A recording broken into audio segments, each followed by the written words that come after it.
All right, everyone, welcome in to episode 158 of Two Countries, Two Americas, All Sports. I'm Nico Life from the great Chattanooga, Tennessee, the state of Tennessee here in the United States, where your Vols are going to the college football playoff. I'm fired up tonight. Joining me from Americana, Sao Paulo, Brazil, a Tennessean by adoption, the adopted Tennessean, Gus Tomazeli. Gus, what is up? How are you doing? Basking in the glory of a playoff berth. I'm doing great. Thanks for that. I like that term, Tennessean by adoption, because I really want embrace the Tennessee spirit. From the years that I lived in the great city of Knoxville in East Tennessee, and embrace the orange. And I'm all here for it. And I was thinking, Nick, we started our podcast in October 2021, so it's been like 3 years and 3 months. And when we did, it was Hypo's first year as coach of the Tennessee Volunteers football team. And that year, I think we went to the Tennessee went to the Music City Bowl, had a devastating loss to Purdue. But if you compare like those two programs right now, how further apart they are, and how Tennessee are different from that 2021 year to 2024. Well, I think the real you really have to go back to earlier in 2021, that January. Remember January 17th, 2021. I believe it was a rainy day across East Tennessee. I'll never forget. I think you were like, you said you were like Bojangles or something, and I was still back at my parents' house because I hadn't come back to Yeah, Knoxville yet. I was at my ex girlfriend's house. I remember when the news broke or About something. about Jeremy Pruitt being fired. And then Philip Fulmer got fired because of the mismanagement of the Jeremy Pruitt situation with the McDonald's bags and everything else. And just looking at where Tennessee was at that time, I remember we did an Instagram live and we did like a 2 hour show that night. And I feel like I said something to the effect of, um, folks, I just don't know when Tennessee football is going to come back. I really had no faith. And then you would go out and get Danny White and then go and get Josh Heupel. And I look at that and I remember thinking, okay, Josh Heupel, he produces good offenses. It's going to take a long time for the Vols to be competitive. Like I was thinking it would maybe take 4 to 5 years just to be like competitive, like 8-4 potentially. Of course, the things that we didn't know then that we don't know. One, we had no idea what the transfer portal was about to do. Like we looked at the 26 players we were losing in that cycle, and then realized now in the transfer portal you can make that up. And Josh Heupel's been amazing at doing that. And obviously, too, with the way NIL has taken off, because remember, NIL really wasn't a thing we were talking about in 2021 like we are now. And that has changed the game as well. And of course, Heupel has just been an amazing coach. The what he has done to this program. I mean, we had no hope. I had lost all hope in Tennessee football offseason. I remember sitting there covering those games in 2020, like losing to Kentucky 34-7, and just getting absolutely crushed by Texas A&M. And I remember going down to the bowl. It's an empty bowl after the Texas A&M game, and just sitting there alone by myself, and just one being kind of angry that the team was this bad while I was in school, but at the other time just thinking, is this place ever gonna be special again? Like, is this place going to ever matter in the scheme of college football? Because Tennessee at that point did not matter at all in the national landscape of college football. And that was a hard thing to swallow and a hard thing to accept, but we were a joke. And, And and I think on top of that, it was the cycle from Philip Fulmer, leaving as a head coach until, um, Josh Heupel and Danny White came along, because you lived longer than I did. But from what I, study and see and, talk to you and other, Vols fans, from 2009 to 2020, it was a lot of hope, disappointment, and really bad experiences and really bad, choices. I know that. Yeah, we went through basically three cycles. So 2009, Lane Kiffin has his 1 year. He ditches us in the middle of the night for Yeah, USC. yeah.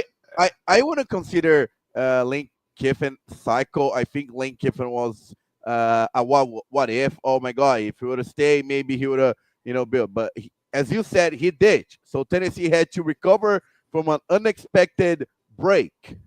Right. So basically, reset the scene here, basically, if you don't know the 2010s of the Tennessee Volunteers, I'll go a little bit of a history lesson for a second. So 2009, obviously, Lane Kiffin leaves. So 2010, we go hire Louisiana Tech coach Derek Dooley. He's here for 3 years. And it felt like we were ascending throughout those 3 years. We had Tyler Britt, quarterback.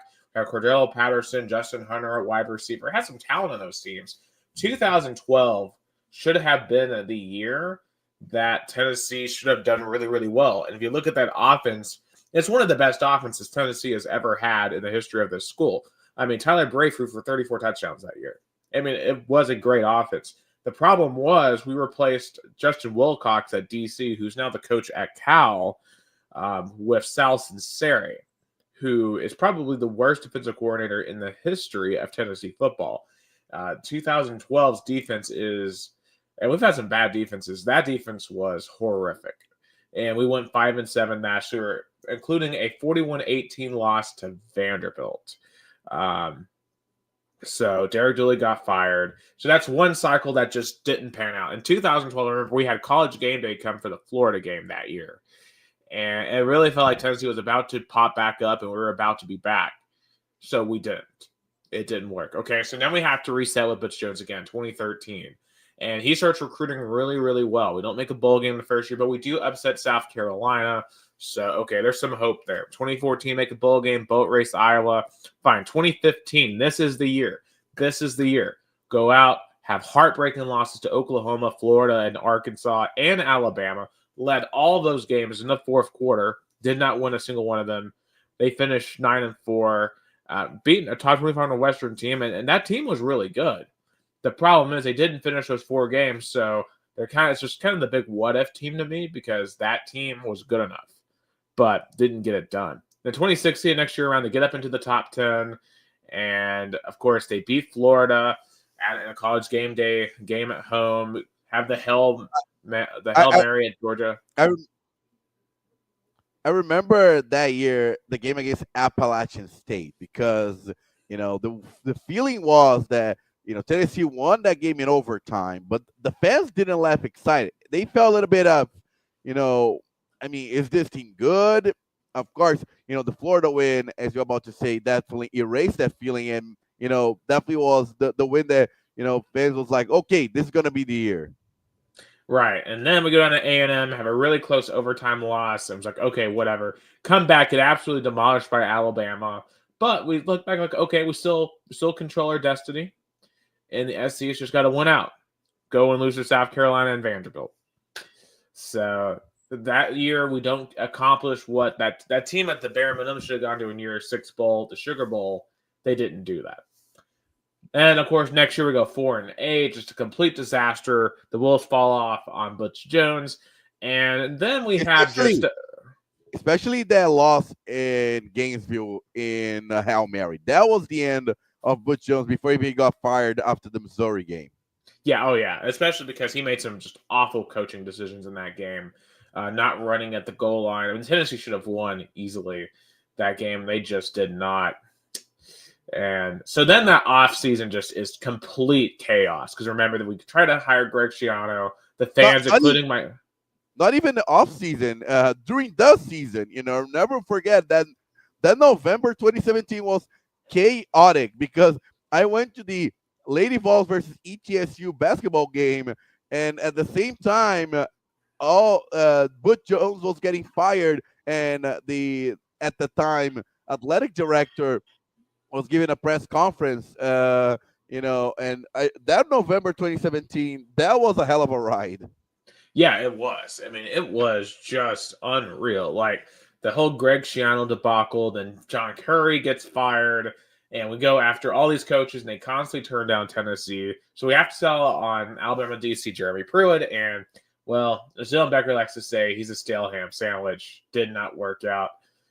It felt like there was like a little bit of excitement towards the end of 2019, 2018, right? 2019, 2018, 2019. 2019. But I that was think, even after disaster losses to Georgia State and BYU. but So but we how had excited? that. But we had that. I think it was 7 or 8. I think it was a 7-game winning streak that we cap off of a Gator Bowl win versus Indiana. Right. And we started off 2-0 in 2020 in the COVID Yeah, shortened season, too. So we go to Georgia and we're leading at halftime at Georgia.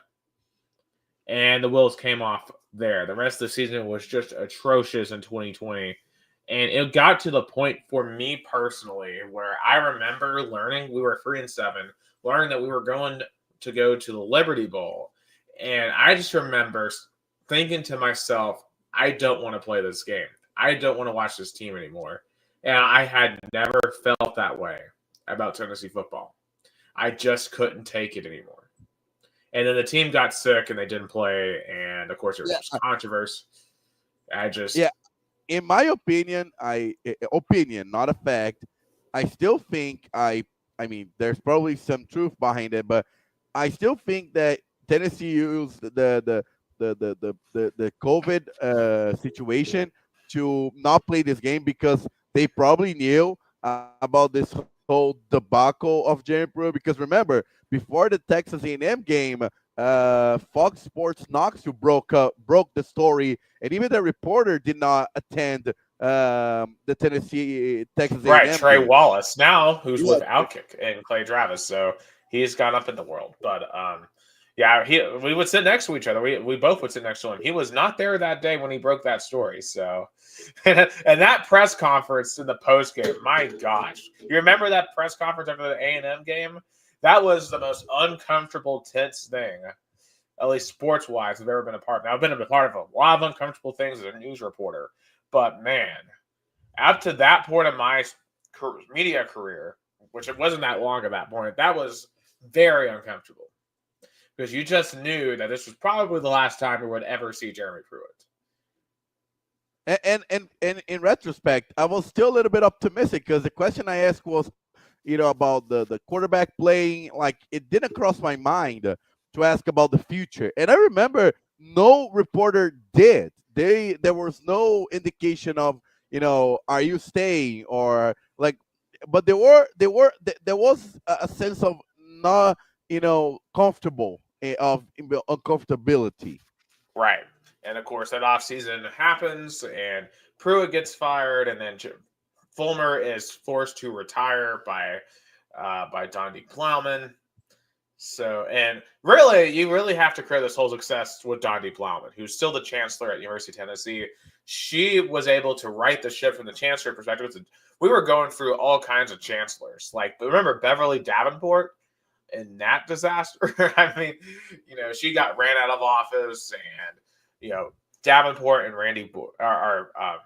Plowman and Randy Boyd both really righted the ship. Like, I know Randy Boyd really, really wanted to be, I believe it was senator, but I'm glad he didn't win.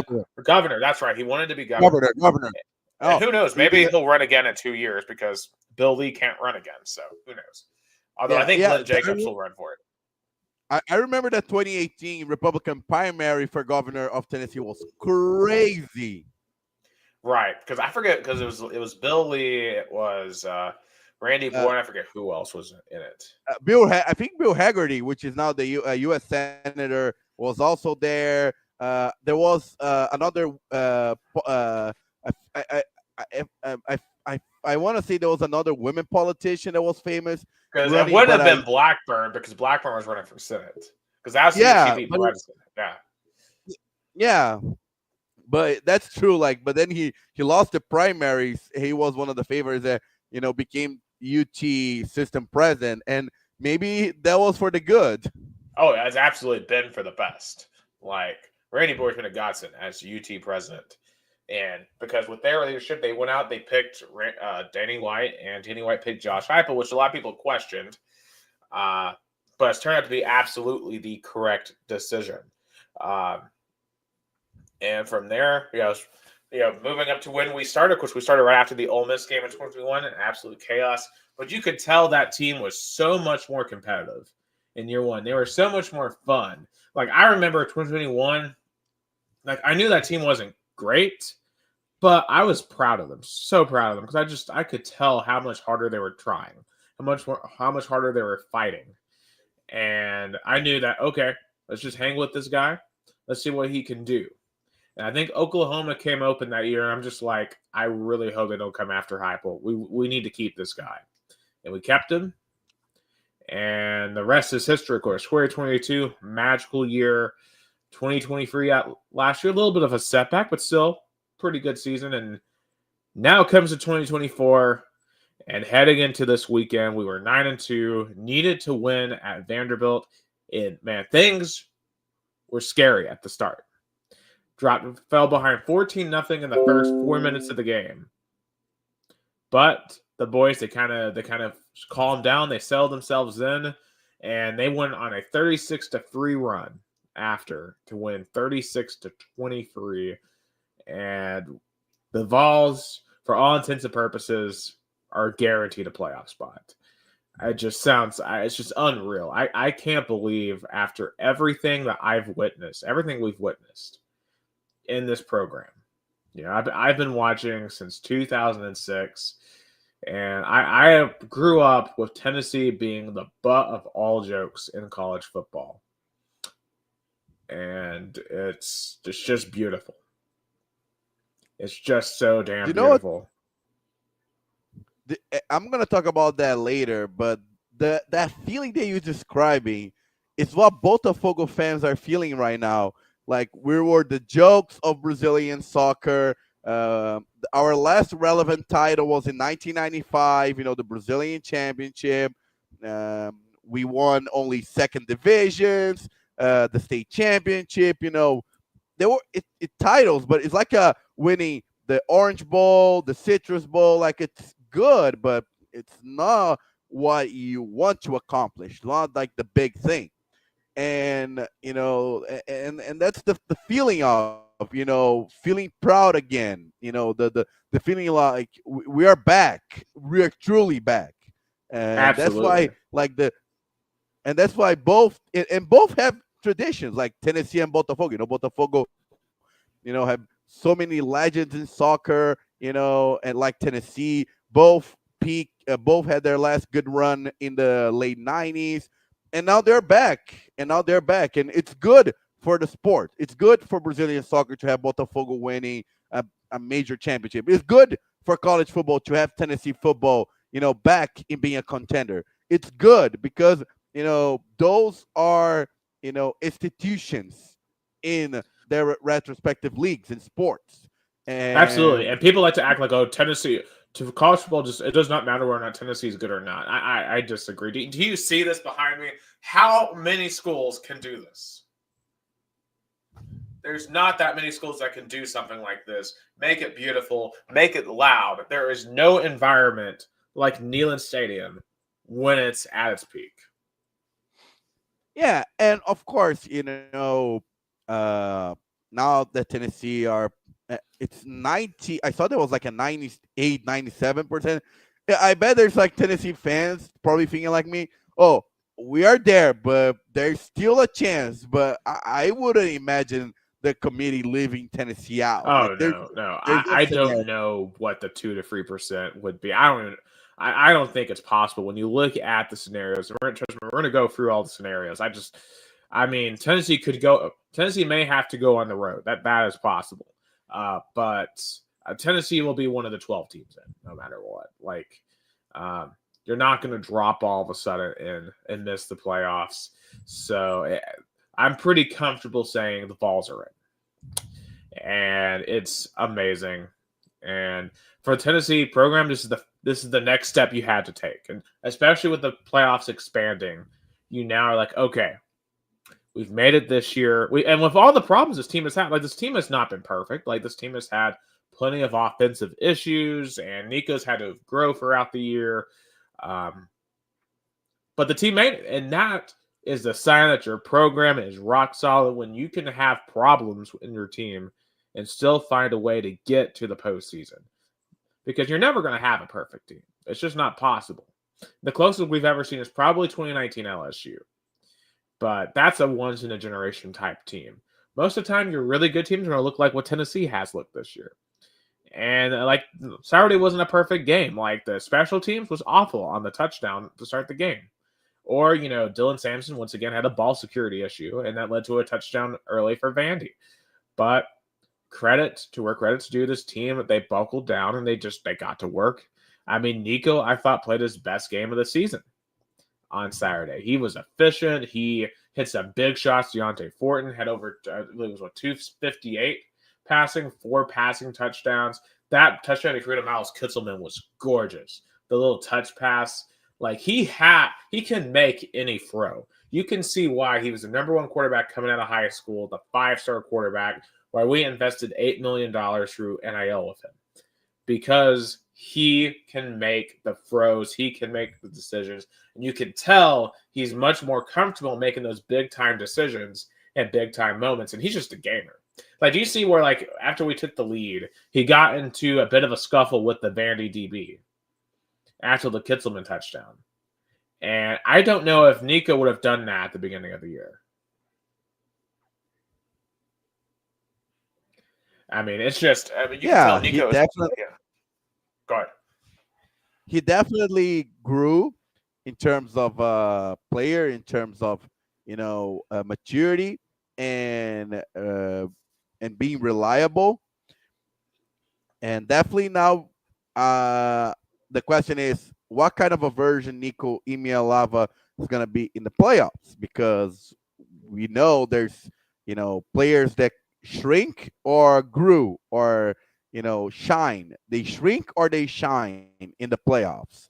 So now we're gonna see a version of Nico that haven't tested yet. Of course, I think up to now, I think his biggest challenge was the Citrus Bowl because it was his first game he started for the Vols in a bowl game that was somewhat major, and he handled perfectly.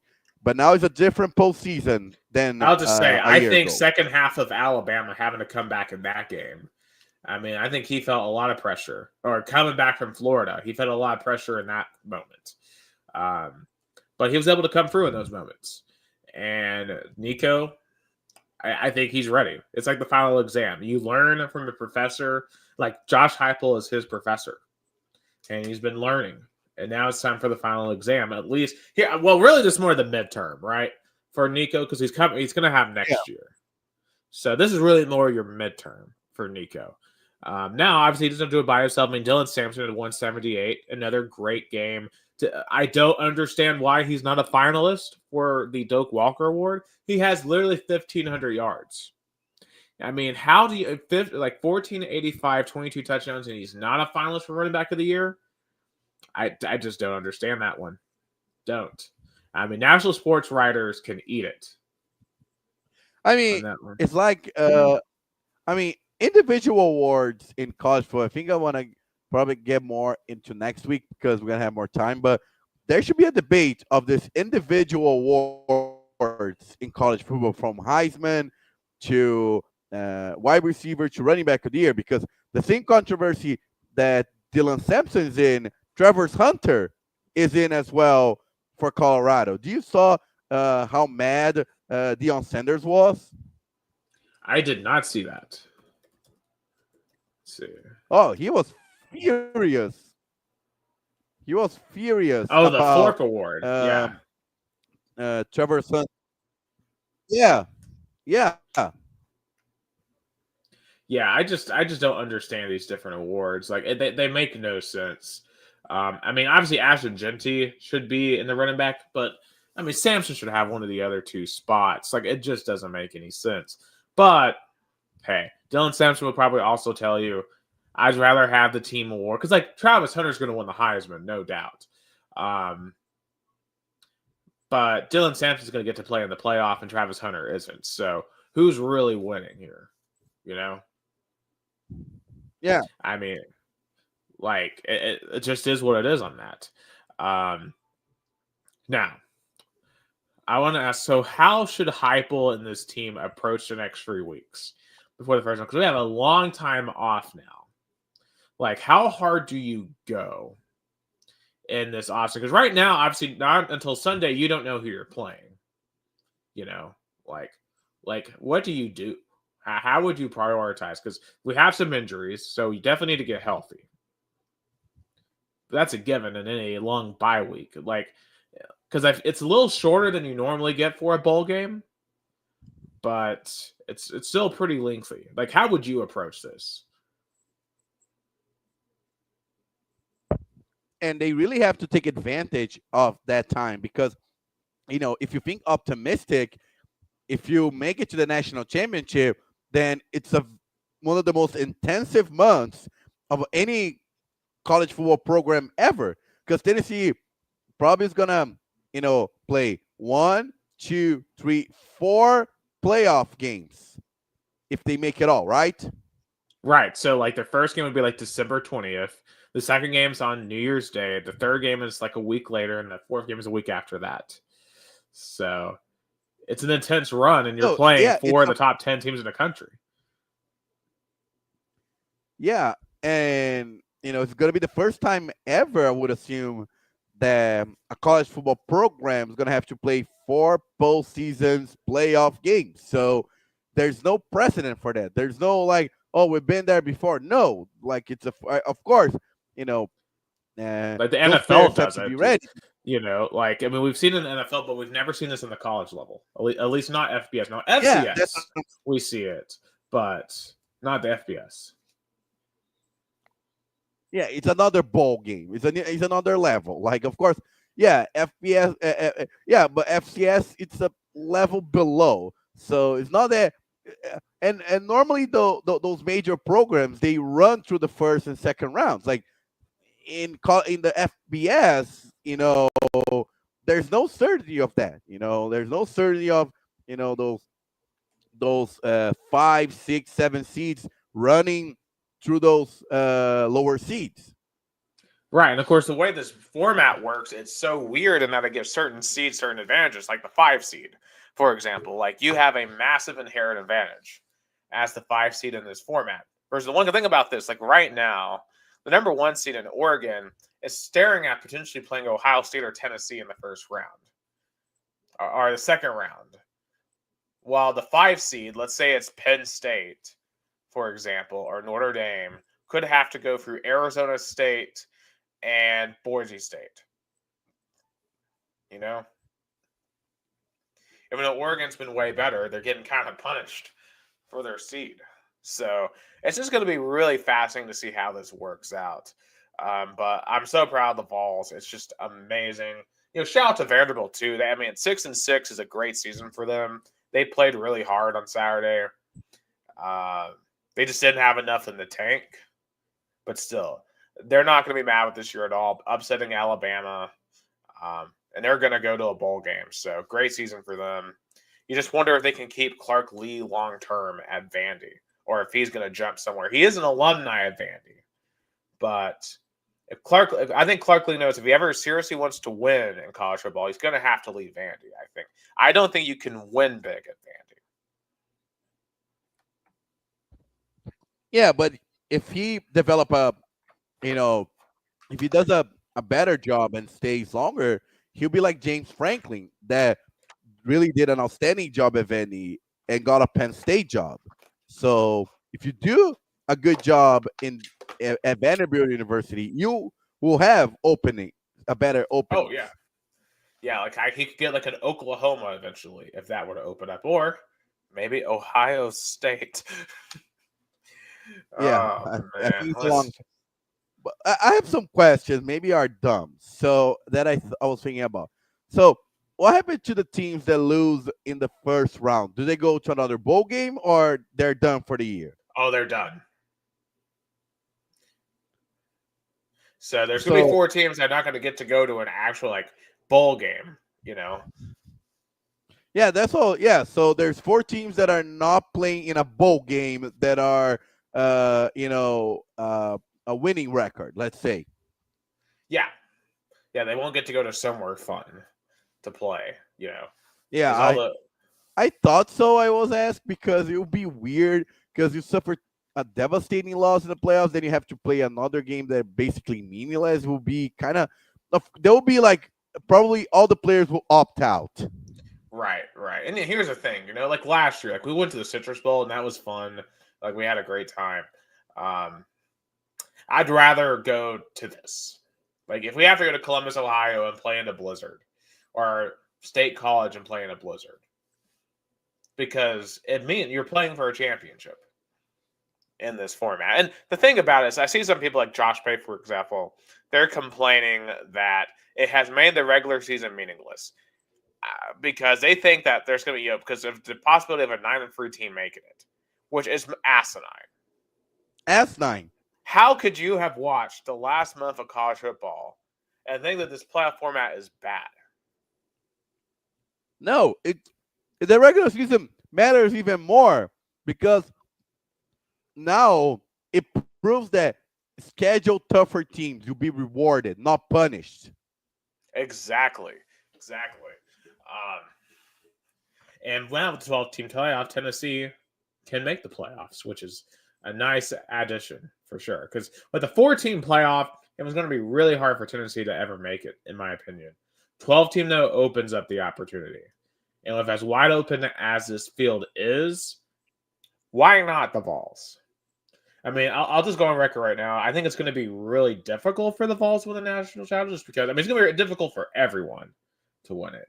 To win 3 or 4 straight games to get it done. I mean, someone's going to have to do it, though. So why not Tennessee? Like, if Nico plays at a high level, the defense continues to play the way they've been, why not Tennessee? And another question I want to bring now, because until like last year, championship weekend was at the same time a do or die game and irrelevant because you had, like, for example, I think it was last year, Alabama, Georgia. The winner of this game was going to be in the playoffs and the loser was out. So it was a do or die game. And if I'm not mistaken, the ACC championship ended up being meaningless because Florida State won, but they were left out. And there were years, if I'm not mistaken, that the Big 12 championship or the Big 10 championship, more the Big 12 and the ACC championships were basically irrelevant for the postseason, and the SEC and the Big 10, more the SEC was a do or die game. And now, of course, there's still the do or die games, but it's not that it's irrelevant, but it's not like you lose your out for the good teams. Right. I mean, every team that's playing this weekend is playing for something. Whether they're playing for a first-round bye, like in the AC or the Big 10 or SEC, or, in my opinion, look at the Mountain West, Big 12, and ACC. I think that's just for a playoff spot because I don't know if I don't think the loser of those games are getting in. So those are so much more relevant this year because everyone is fighting. Everyone's in do or die mode now, and it's absolutely incredible. But I want to get into those games here in a little bit. I do want to kind of go over some of the big games that we have seen. Of course, the rankings come out tomorrow.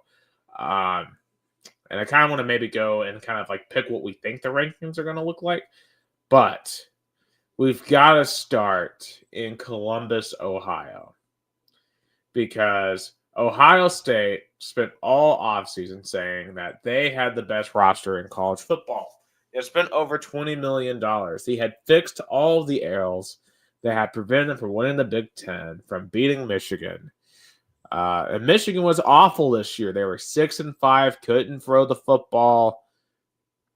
And Michigan didn't throw the football in this game. They only threw the ball for like 80 yards. And somehow, some way, Ohio State lost to Michigan at home. at home as a 24-point favorite for the 4th straight year. And what I can only define as a disaster loss for Ryan Day. I think, and there's been a lot of really bad losses in the history of college football. I think this is as bad of a loss as I've ever seen in the history of college football. I kind of want to approach something different first. I want to go to the Michigan. I think for Michigan, this win makes it up for the rebounding year. For Michigan fans, that was the game. Doesn't matter what happened in the bowl game. You know, it doesn't matter what happened before. That was the game. Even though they did not eliminate, Ohio State, but that was the win that it was in their face. It was like you had a better coach, better roster, and at home, and you still lose to us. Probably that was the feeling that Michigan fans had to endure in 2018, 2019. When they had probably you know better rosters than Ohio State and couldn't win. And now the tables have turned, and Michigan's like, we won the Natty last year, and we won again Ohio State this year. Our 2024 is done. Like Exactly. Like I've seen some Michigan fans online say, "I don't care that we lost 5 games this year. We won the Natty last year. We beat Ohio State. I'm happy." Yeah.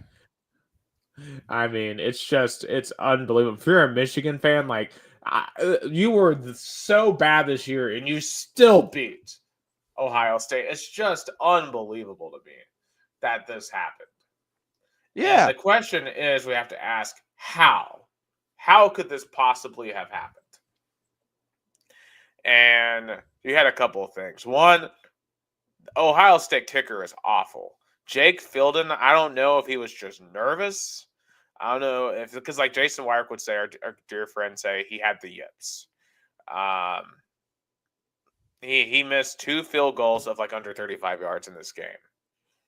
Absolute disaster. That can't happen in the biggest game of the year. But more importantly, if you watch the play calling, if you watch the way that Ohio State operated, Michigan, the only thing they really did well all year was stop the run and run the ball.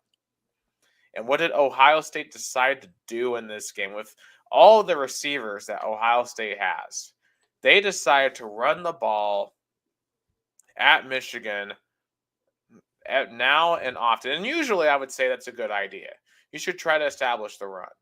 At some point, though, Ryan Day and Chip Kelly should have figured out that, well, maybe this is not our best way, because they ran for 77 yards on 26 carries. They didn't have a run of over 20 yards. And meanwhile, you had Cardinal Tate, Emiko Buga, and Jeremiah Smith.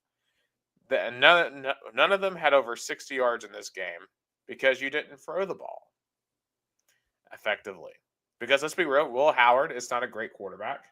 They could have, I don't know why they went to him in the offseason.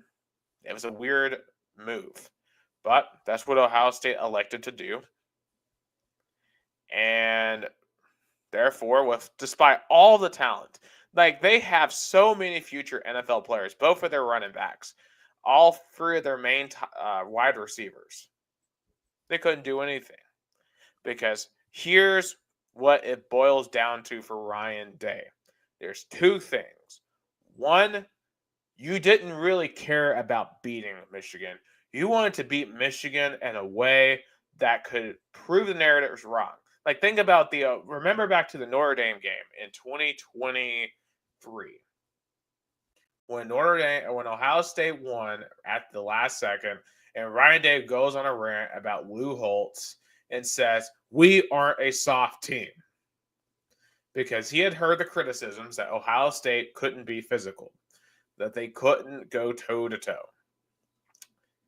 And I think he had convinced in his mind the only way to beat Michigan was to be Michigan, was to play like Michigan. And I don't think that should have been the mindset at all. I think for Ohio State, it should have been, well, let's do what we do, but do it better. Right? It's like if Josh Heupel decided, you know what? When we play Georgia, we're not going to do the up-tempo thing. We're just going to line up and play exactly how Georgia plays. That's what Ohio State decided to do in this game. And it didn't work because Michigan won this game, not on the field. They won it, Gus. They won it up here.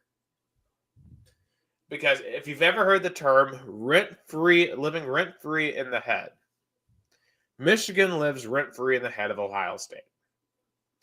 And you could have put a high school team in the helmets of the Wolverines, and they would have found a way to be Ohio State. Because Ohio State is scared to their bones. If you look at Ryan Day, he looked uncomfortable that entire game. And when he's standing there watching the chaos unfold after the game, which we're going to get into here, he just looks lost. He looks clueless. I was reading an article where his children were crying on the sideline because they knew what this meant. He had gone on TV and had said that losing to Michigan 3 straight times was the very worst thing that had ever happened to him in his life. And I haven't heard Josh Heupel say that about Georgia. I didn't hear Philip Fulmer say that about Florida back in the day. Why? You don't make one team your sole focus. But it's about the mindset. I think, for example, why Urban Meyer dominated Michigan, especially Jen Harbaugh, because he knew how to get into their minds. He was a veteran coach who been in those games before, especially, at Florida. He was a master of winning against Tennessee, against Georgia. And Ryan Day, as capable as he is, he's a really good football coach. There's no question about it. But he probably does not have the personality to win in those kind of games because, well, it's not only, let's take out the Michigan game. How about those playoff losses against Georgia, against Alabama? Of course, there was a semifinal against Clemson, probably the peak of Ryan Day. But, I think, the loss to Georgia and all the losses to Michigan prove that Ryan Day, as capable as he is, he doesn't have the it yet to get Ohio State to the other level. Yeah, and let's kind of wrap in what happened after with the flag planting. And let me just give a big shout out to my friend Allison D'Amito, watching us. Erica Barbosa, my girlfriend, a great singer. My grandma Emilia Go Falls. She's a Vols fan. She's been to one Tennessee football game, which was the 2015 game against Bowling Green in Nashville. So she's 1-0, and Real Bronco YouTube channel as well. But yeah, I want to get to that discussion because I have some arguments, especially to some. How can we talk about gently? Some very delicate, to not use a profane word. Yeah, very soft coaches. Yeah.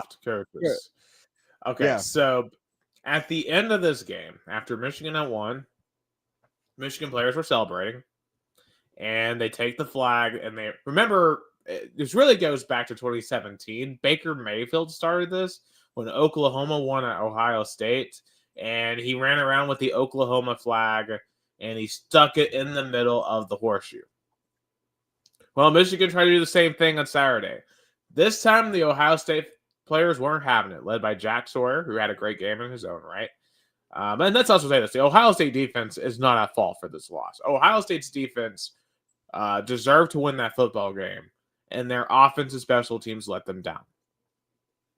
So clearly the defensive players are really mad, and they see Michigan trying to plant the flag, and then it just goes to hell. Like, it's just a straight brawl, an absolute crap fest. And there's people fighting all over the field. The cops get involved. Wow, that's a big play for Jameis Winston.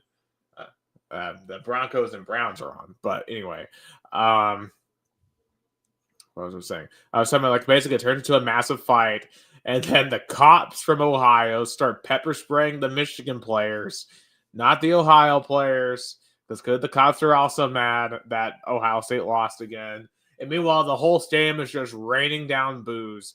And that sports writer that I mentioned who said that, like, you could see Ryan Day's daughters were crying, and that you could tell that basically the fans were in disbelief and that they had then turned into just absolute anger. He says that, in his opinion, that was the angriest stadium he has ever seen to its own team. And then Ryan Day's just standing there not knowing what's going on. And he's, like, basically saying, what's happening? And on the press conference after the game, he was endorsing his players' behavior of, oh, they wouldn't let that happen, So instead of endorsing, fighting, why don't you coach better and win the game? So that situation doesn't, because the Michigan players would have planted their flag if they lost. That would have looked silly. Yeah, and, like, Ryan Day, he's just such a loser, man. Like, he's so in their heads. Like, he's basically like, okay, well, I can't beat Michigan on the field, so you know what? We're gonna fight. We're gonna do what we're not supposed to do, and we're not gonna let them disrespect our house like that. Well, they've disrespected your house 2 straight times by beating you in Ohio. That's the real disrespect, and you've disrespected your fans by losing as a 24-point favorite. Yeah, I just Sherrod Moore had a funny response saying that, well, I just don't lose. Well, they asked him, well, would you be mad if they did that to you? I was like, well, I don't lose. Who said that? Sherrod Moore, the Michigan coach. Oh, yeah. So Sherrod Moore owns Ryan Day, and also Sherrod Moore. Let's be real; he was probably going to be on the hot seat after this year. This bottom another year at least. Oh yeah. Oh yeah. Oh yeah. Yeah. I mean, how crazy! In one day, he went from a coach being questioned, a coach being like, "Is he the future for the Michigan football program? Is he the right guy?" Of like, let's give it another year. I mean, he now have the respect of Michigan fans. They're like, now he's getting a 5-star quarterback too, Bryce Underwood, that he flipped from LSU to last week. So things are looking up for Michigan. And Michigan fans knew it was going to be a rebound year. They knew that losing Jim Harbaugh was going to take a toll on the program, Yeah, and J.J. McCarthy, and, they just lost so much from last year's team. But, hey, you still beat Ohio State, so it's a success. But back to Ohio State in this. Those players they just got to walk off the field. Why were they staying on the field? I mean, they do the alma mater, but after a loss like that, get off the field. Like, there's no reason to be out there when they do that. And then it just spread across the country. So you saw this happen at Florida State, Florida. You saw this happen at NC State in North Carolina. You saw this happen everywhere. There were at least 5 or 6 different fights on Saturday over flag planting. And, you had some different reactions. Like Billy Napier, for example, of Florida, after they beat FSU, he said that he thought he was embarrassed and that he didn't want to celebrate like that. And, of course, Mike Norvell was all mad about it, even though he has other things to be mad about because his team finished 2-10 this year. And then probably the most egregious, I think, reaction to the whole thing was Dabo Swinney. Now, South Carolina did not do this. Although their fans did rush the field because remember, Clemson allows fans to storm the field after literally every game. They call it meeting at the paw, quote unquote. So South Carolina fans now 2 straight times in Clemson have rushed the field because anyone can rush the field in Clemson. So, which is still the dumbest thing. You should not allow fans to rush the field just after any game because you look dumb. And also, Mike Norvell, he pulled the Florida flag out of the field and confronted Billy Napier in the Florida FSU game, which is hilarious. And almost in a way, I kind of have to credit Mike Norvell for at least being willing, because Ryan Day just stood there and did nothing in the Ohio State. At least Norvell's like, okay, as the coach, I'm not letting this happen. But as a coach too, you also let 2 and 10 happen. So I don't know how much I can really credit you. I don't know. I don't know what is more. I would say pathetic, but maybe being too harsh. Florida celebrating in this matter when they had a average-ish season. Their fans are. Do you know that happiness with the yellow teeth? They're like happiness, but not really. And of Florida State being mad, I mean, they should be embarrassed. If Ohio State, players should have left the field and just, get the game over with. Florida State players should just leave the field, leave the stadium, and forget 2024 ever happened to the Seminole program. Absolutely. And ask that question. Or I was going to have that question later in the broadcast. Is should Florida be happy with 7-5? They seem really happy with 7-5. It reminds me of Tennessee 5 or 6 years ago. They seem okay with mediocrity. And that's when your program has fallen off. When 7 wins is good. I know. I've been there. We've been there. I think Billy Napier is what Butch Jones was for Tennessee. It was because I think it was 7-5 he achieved in 2014, right? Right. He went to the Outback Bowl, and yeah, and I think Florida fans are happy because and I remember when we did our preview for the SEC, Florida was picked to win 5 games, and there were questions about if he was going to remain the coach until the end of the year. And I remember us debating if he would have lost to Tennessee, if he was going to get fired. And for all the turmoil, that he endured, he made a bowl game and won a rivalry game. So for all of course, the rivalry game should not, matter as much because of, the Florida State debacle year and also 7-5. But what teams do you beat? And of course, the Ole Miss win definitely was a more statement win than the Florida State win. I think that win cemented Billy Napier for at least the end of next year. But definitely, I agree with you. Celebrating mediocrity. That's what Tennessee was 10 years ago, and now it's Florida Gators' time to feel that way. Yeah, and it's crazy because Florida used to actually matter in terms of winning championships, and they just don't right now. So, but with DJ Lagway, maybe they can get back there. I remember. I think they was Will former Mississippi State coach that was fired after Dan Mullen.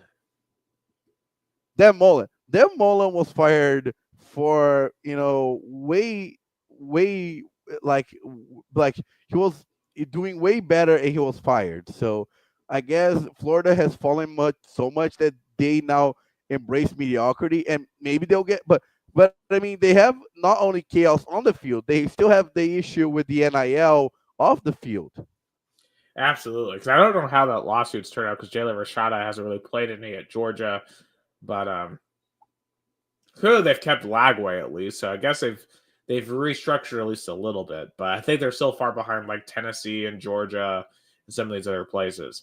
But I do want to kind of circle back around to the flag planting because Dabo Swinney had, I think, probably the worst single take on this. He said, quote, that he said there was almost a flag planting episode in the Clemson, South Carolina. And he said that, quote, I was dead in the middle of it and lucky to get out alive. It was dangerous, it was scary, and it was dangerous, and we got to make sure that doesn't happen anymore. And we can't be hypocrites either. And listen, I hadn't been part of much of that, but that was something that happened here a couple of years ago. And then last year we went down there and we had a player go plant the flag. I didn't know about that till after it happened. Disappointed. And then this year it seems to be a thing. Really, Dabo really is dangerous.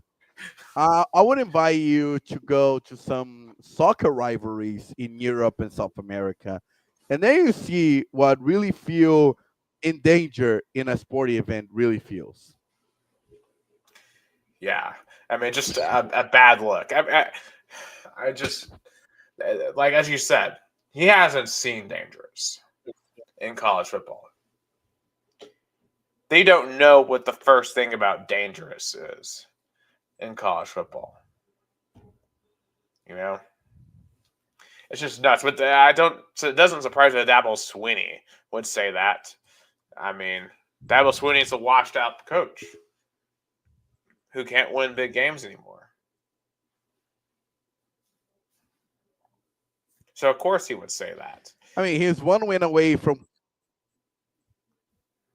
I mean, he's one win away from making the playoffs again. So that's that. But definitely he's not the same coach as he was in the late 2010s, early 2020s. Absolutely. Also, Baker Mayfield, who started the whole flag planting thing, he said, quote, take your L and move on when asked about all of the controversy this week. So, which I think he's correct. Yeah. About that. Oh, yeah.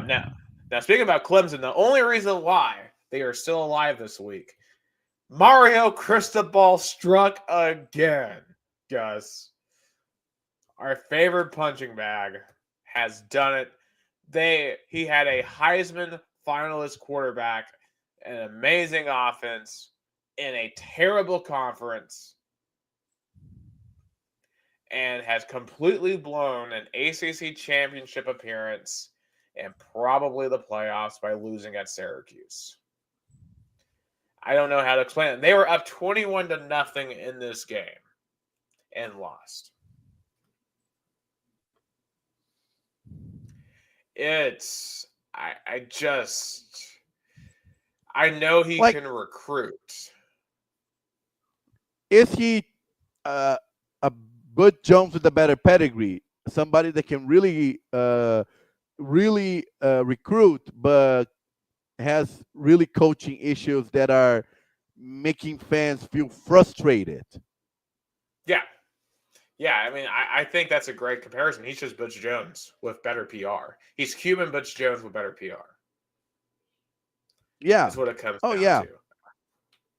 If you really sit down... Yeah, go ahead. Go ahead. I know what I'm saying. Like, if you ever look at the way he really talks, like, I watched an interview with him this offseason with Josh Pate, and he just came up to me as kind of conniving, kind of a car salesman type. And to me, someone you don't really want to trust in a big spot. And we saw it again here. I mean, Fran Brown absolutely outcoached him. Kyle McCord lit him up in this game. This defense was awful. Miami fans should be irate over this loss.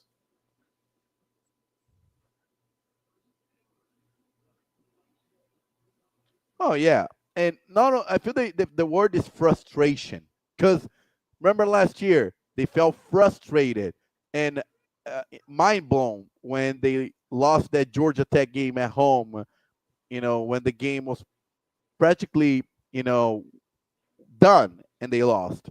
And now they lost again to Georgia Tech and to Syracuse. Because let's face it, Miami had the easiest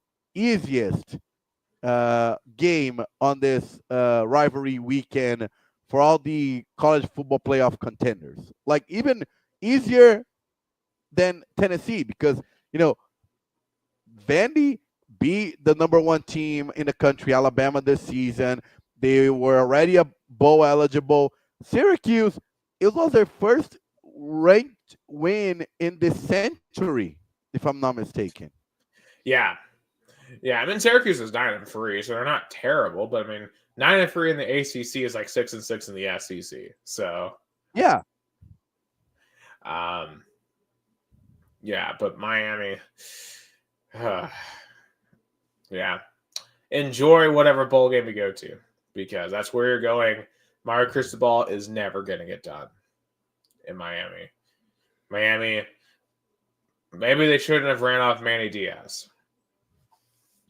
Or maybe they shouldn't, let go of the Orange Bowl because it really feels the curse of the Orange Bowl. Because since the Orange Bowl, was demolished, Miami football has never been good. Yeah, I absolutely agree. Now, in terms of other chaos around the country, Georgia Tech on Friday night was unreal. Went to 8 overtimes as Georgia barely survived. I want to ask you this. Do you think this overtime system is fair? The way with the 2-point shootout? I think so. I think because at the end of the day, oh my God, the scoreboard. For example, if you compare this game to the LSU Texas A&M game back in 2018, but it's like in soccer. Are you gonna really bitch about penalty shootouts when you had 90 minutes and then some tournaments do 30 minutes extra time? Then what? You're gonna play 30 minutes again? No, you're gonna go to penalty shootouts because that's the probably easiest way, quicker way to decide a winner when you already play 120 minutes almost nonstop. So in football, such a grind pound sport, physical.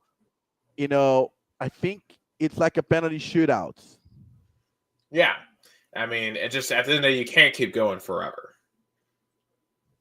The one thing I've heard someone suggested maybe after the second overtime, move the ball back to the 50, give each team 2 minutes, and see if either one can score a touchdown.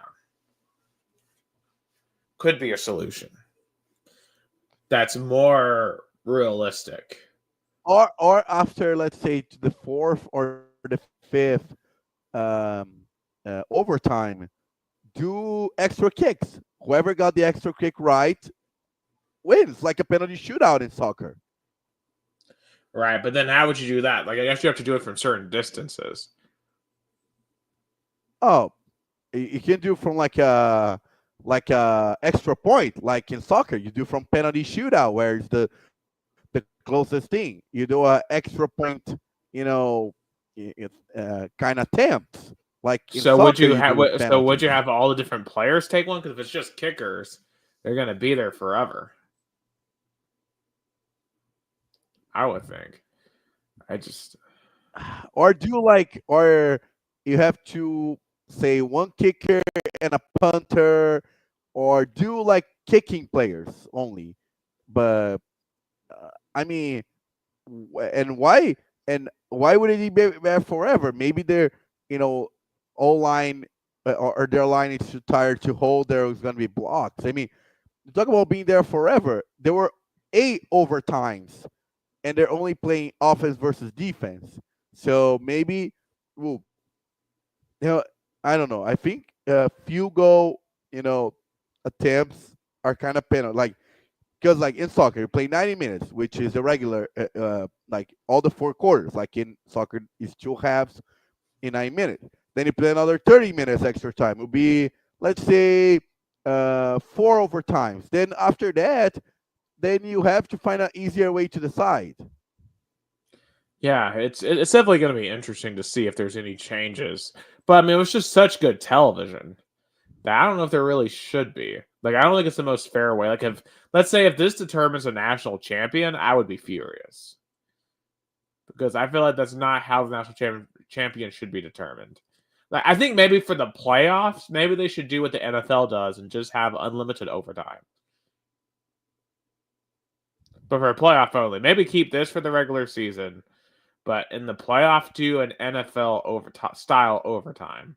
That might be the most fair thing to do. Yeah. But then again, the NFL, we still argue whether the overtime is fair or not. I mean, people still argue over Josh Allen not getting the ball in 2021. Or was it 22?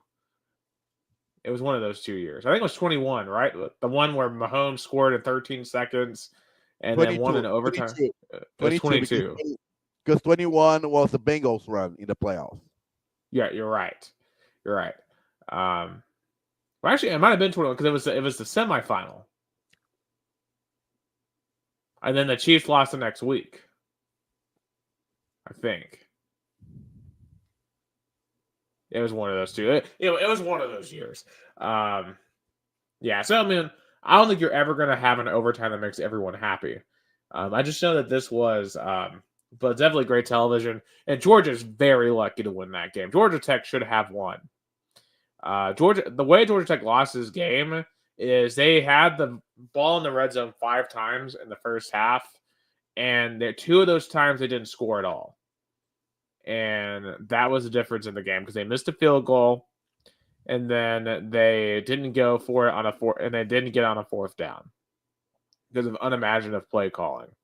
And if they had been up 31-0 at halftime, so it's 17-0, because Georgia Tech should have been up 30 at halftime because they played that much better than Georgia in the first half. Georgia wouldn't have come back and won. But they let Georgia stay close enough. And for Georgia, I don't know what that was. Go ahead. And Georgia Tech had to control the game until the end of the 4th quarter when they had that fumble. Yeah. Yeah, for Georgia, like, that's scary to me if I'm a Georgia fan. Like, why did Georgia just not appear interested in playing a rivalry game? They did not appear like they wanted to play until the end of the game. You can't do that in the playoffs. If you do that against a playoff team, Georgia is going to get murdered by someone. And they won't win the national championship, which is their goal. So Kirby Smart can't let that happen again if you want to get your 3rd natty in 4 years or win the championship this week against Texas, who dominated A&M. Now, I know it's only 17-7 was the final. Texas dominated that game. I was actually disappointed in this game. It was kind of boring because A&M could do nothing. That offense for A&M was horrifically bad. I'm surprised they didn't move it over to Connor Wegman at some point to try to see if they could get the passing game going. But they didn't do anything on offense. And Texas controlled the game. And Texas kept on turning over the ball, giving A&M some chances. But Texas, to me, officially clinched their playoff spot with this win. So congratulations to the Longhorns. And that atmosphere was awesome. I'm glad this rivalry is back, but A&M's going to have to improve. And like I like to make fun of with, where does Texas 8-4 go from here? Because that's what Texas A&M is. They're Texas 8-4. And you know they're going to be able to go get the talent. But can Mike Elko do what Jimbo Fisher couldn't with Texas A&M? I don't know. I have my questions. Because this year was a favorable schedule for Texas A&M, and they didn't take advantage of it. Yeah, of course, it was a sense of disappointment because first, you play your rival, your bitter rival for the first time in 13 years. And not only you lost to them at home, they accomplished something in year 1 they still couldn't accomplish in year 13, which is make the SEC championship. So that loss was definitely, in so many ways, devastating. Oh, absolutely. So it's just a bad one. But I mean, still 8-4 is not terrible for Texas A&M, but obviously, given the circumstances, pretty much a letdown. Obviously, we mentioned South Carolina being Clemson, which made a huge win for Shane Beamer. I think Shane Beamer has overtaken Dabo as having the best program in South Carolina because, one, South Carolina actually uses the transfer portal, actually embraces the modern aspects of college football like NIL. And Shane Beamer is actually with what's actually cool in college football now and not Dabo's winning. So, and plus he's got Lenore Sellers, who is an awesome quarterback. He has grown a lot this year. If Nico is the quarterback I'm most excited about, just because I'm a Tennessee guy, Lenore Sellers is the guy to watch outside of Tennessee because that guy is incredible. And Shane Beamer made an argument that I wouldn't say he's totally right, but he has a point.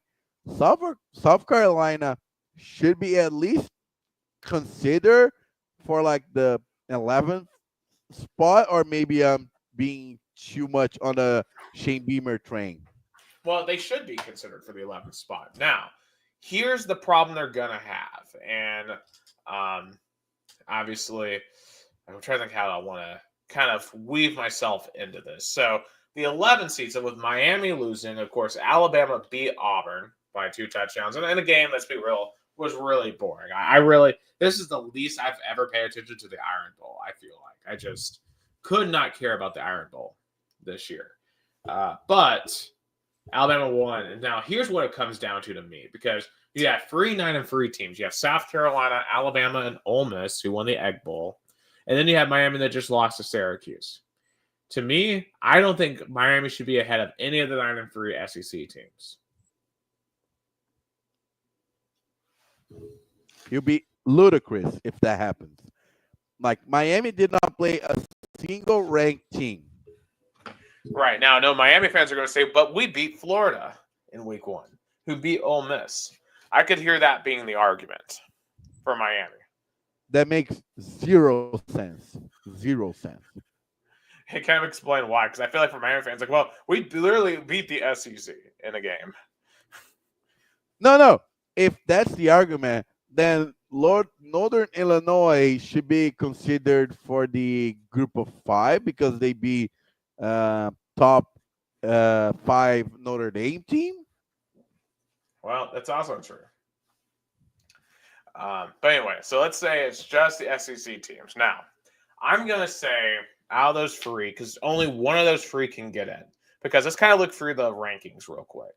Yeah, I kind of want to do that. Yeah, let's look at the rankings, because we don't have the new ones. But we can kind of just go ahead and I think assume some stuff. So let's look back at last week's. And I have it if you'll pull it up, Gus, in that screen.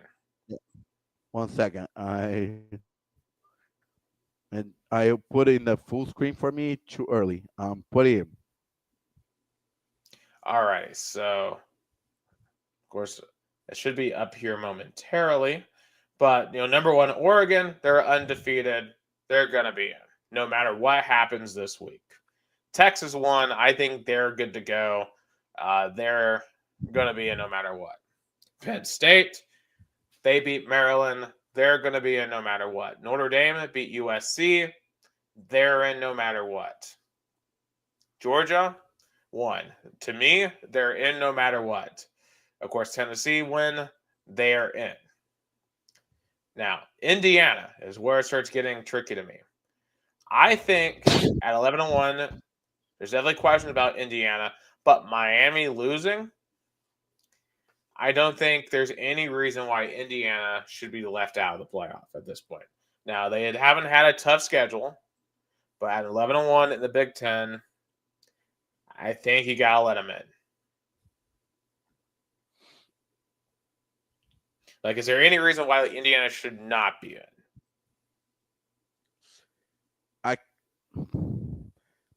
They're gonna put Indiana in, I think, as the 10th or 12th. But I think the Big Ten, they are too strong to be only with 3 teams.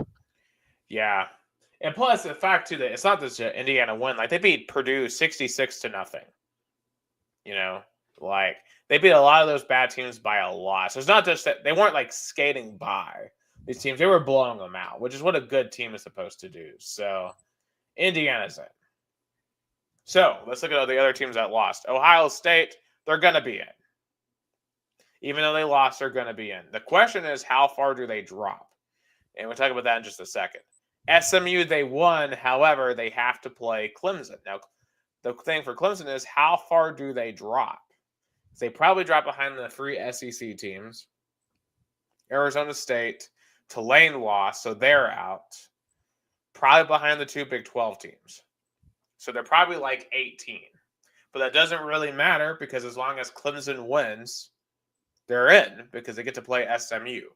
So the first question we have to ask is, if Clemson wins, can SMU stay in as an at-large?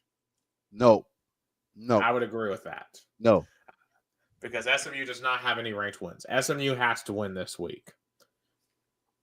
Now, you see Boise, they won. To me, Boise and UNLV, because of Tulane losing, basically is whoever wins that game is in. And whoever loses is out. So, pretty straightforward there Friday night. Whoever wins that game is in. Whoever loses is out. Same goes for Arizona State, Iowa State. Whoever wins is in. Whoever loses is out. So, and for all intents and purposes, you need to be in the top 10 at least to guarantee yourself a spot. So, when it comes to that very last spot, Miami tumbles down the rankings, and you got Alabama, Ole Miss, and South Carolina. Now, South Carolina lost to both Ole Miss and Alabama. At this point, though, I think Ole Miss's losses versus Kentucky at home, especially, should knock them below South Carolina. Yeah, they lost to Florida as well. Which, okay, you can say, oh, but Alabama, because let's look those Alabama and Ole Miss losses. So Alabama lost to Georgia, to Tennessee, Vandy, and Oklahoma. And all those 3 losses were on the road. So I think that home loss against Kentucky, that's going to be the deciding factor. Yeah, so Mississippi is out. So then, all right, so we've agreed that Ole Miss should be behind all these SEC teams. So then it becomes Alabama or South Carolina. For that last spot now. Alabama won head-to-head, 27-25. But South Carolina has better losses for sakes. They lost at home to an 8-4 LSU team in a game that pretty much everyone acknowledges was stolen from South Carolina. South Carolina should have won that game, but the refs took it from them. Then they lost to Ole Miss, and they lost in a close one on the road at Alabama, which at the time people were making fun of Alabama for, but hey, it's turned to be a really good win for Bama. Look, Carolina has been playing better the past couple of weeks than Alabama. There's no question about that. I just don't think you can justify ignoring the head-to-head between South Carolina and Alabama. And Alabama has a more tradition and a better name in terms of recent history. That as we see last year, plays up a factor. Right. Now, we have seen that most deserving is not the number one thing to this committee. They're willing to put in a team over another team if they think they're better. We saw that with Alabama last year over Florida State. If you're going in that direction, you would have to put Carolina in over Alabama. So, Gus, you have to decide in voice. Do you ignore Alabama beating South Carolina head-to-head because South Carolina's played better over the last month? As painful as it is, because I think it would be a great story to see the Gamecocks going to the playoffs with Shane Beamer, I think the committee is going to give Alabama a playoff spot. I just know for a fact. Like, for me, if you go up, my thought, my 12 teams that are going to the playoffs in this rank will be Oregon, Georgia, because I think Georgia is going to beat Texas again. Um, uh, Notre Dame, because if if Oregon beats Penn State, which I think also is going to happen, Penn State is going to drop. So Notre Dame is going to be. Notre Dame can't be fourth. So they can only be fifth. Yeah. Yeah, which is the downfall, which Notre Dame is already learning in year one why it's bad not to be in the conference. Yeah. So, okay, so I guess like while we're talking about this, let's kind of pick. Well, okay, before we really pick, I do want to just get into some other quick reactions just around the college football. I really don't have a lot to do with these games. First and foremost, USC finished 6-6 after losing to Notre Dame. To me, Lincoln Riley should be on the hot seat, but I will also say this. I think there's a very high likelihood he leaves for the NFL this year. It just feels like time. Like, I think he should leave. Go to like the Cowboys or something. Yeah, I would agree that as well. I know if he had the same chance of going to the Cowboys like when he left Oklahoma, but he did not work in the West Coast. Yeah. Shout out to Colorado. They won 52-0 over Oklahoma State, which, by the way, Oklahoma State needs to get rid of Mike Gundy. It's over for Mike Gundy. 3-9, dude. What did I say? 0-9. Just awful. What did I? And I remember last week I was making that argument, and you were the one kind of pushing back. Yeah, but then you go out on Black Friday and lose 52-0. I mean, it's one thing if you were competitive. That team had quit. And if the team quits like that, I don't know if that's savable. Yeah, I told you last week, and I'll tell you again. As long as he ran this Oklahoma State football program and ups and downs, and getting stolen a playoff spot, a playoff spot in 2011, and the controversies, he are just worn out. I think it's like a marriage that both parties love each other, but they're just worn out by each other. Right. And think about this. As bad of a year as Oklahoma had in the SEC, at least they're still going bowling. So, bad times in Stillwater. Also, another team I want to kind of shout out and kind of ask what happened to them, Wisconsin. They lost 24-7 at home to Minnesota, their arch rivals. They're 5-7 this year.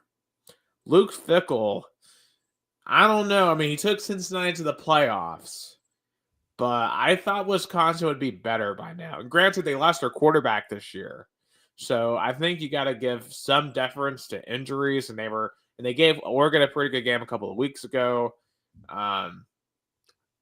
It's kind of strange, though. I thought Wisconsin would be better by now. Yeah, with all the excitement he had in Badgers country after taking AAC program to the playoffs in the FBS.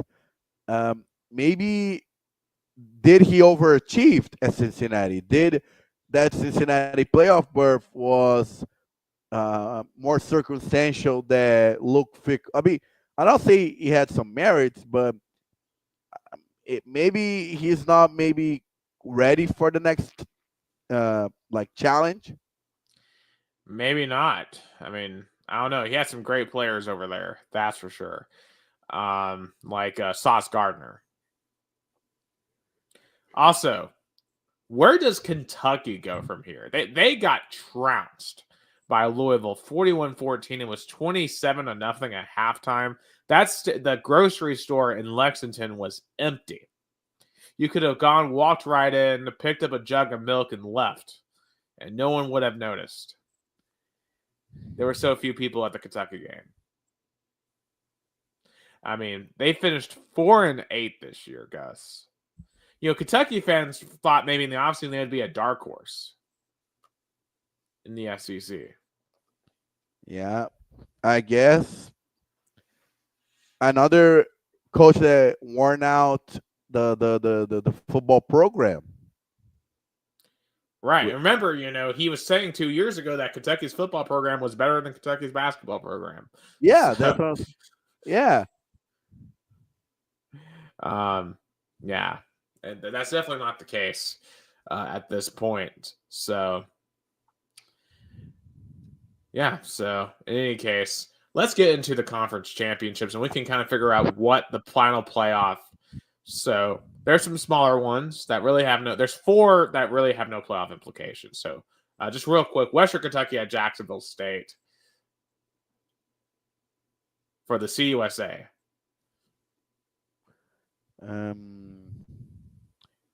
Give me Jacksonville State. I'll go Hilltoppers, Western Kentucky. All right, the MAC. Ohio versus Miami. University of Ohio. See, one Miami have made their conference title game. Which one wins this one? But also, I want to say, going back to the Conference USA, how disappointing the Liberty did not make. Oh, that is so funny. They lost to Sam Houston the other day. I mean, and it just gives me such joy to see Liberty fail because I mentioned this when they lost to Kennesaw State a few weeks ago.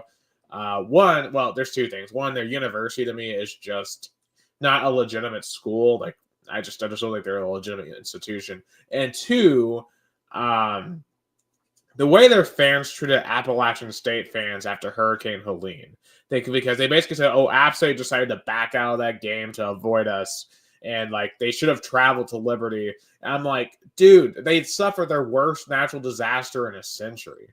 Like, they had better things to do. They had more important things to do than play you in a football game. And Liberty has gotten humbled since acting a fool over that.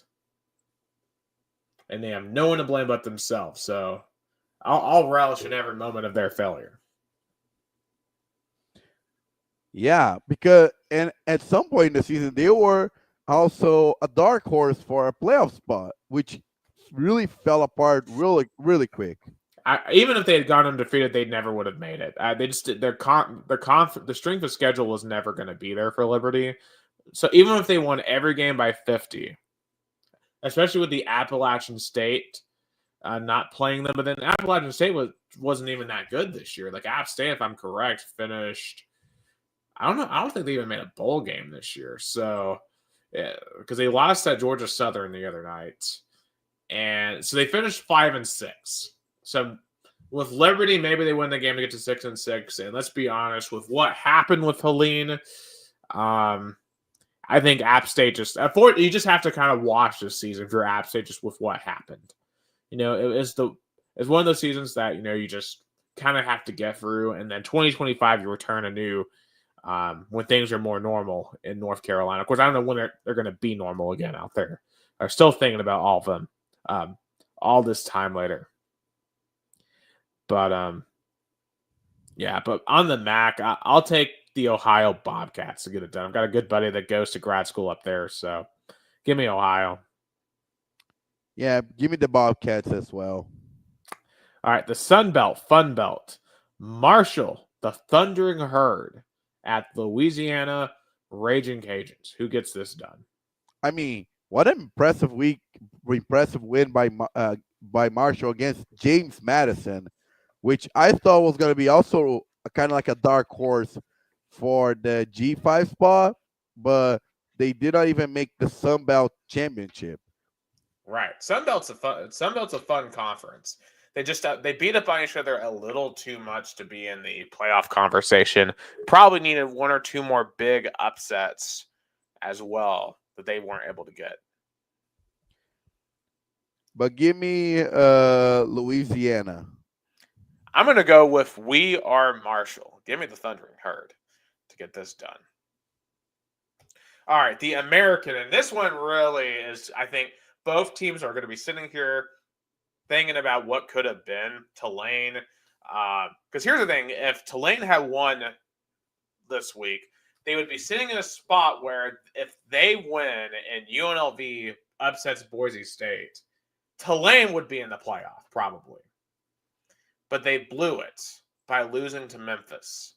And now they go on the road to Army, who, if they had somehow found a way to beat Notre Dame, which it wasn't like they were close to, but let's just imagine if they had, then they could have also been in the position. But we just get Tulane at Army. Who gets this one done? Give me the Army. Yeah, Army, they host. Tulane, I think, is going to be dejected. Give me Army. All right, let's get into the actual playoff spots now.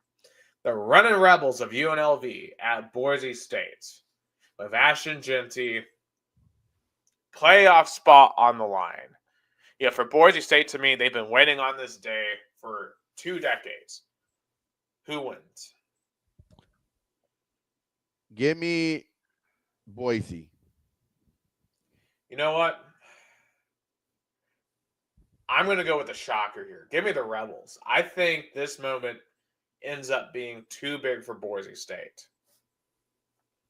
And UNLV finds their way into the playoffs. Because this game is basically for Boise somewhat playoff game. It's like for both teams it's a playoff game. And I think there's infinitely more pressure on Boise State in this game. And I could see a scenario where UNLV goes in a lot looser, with a lot less pressure, and pulls the shocker.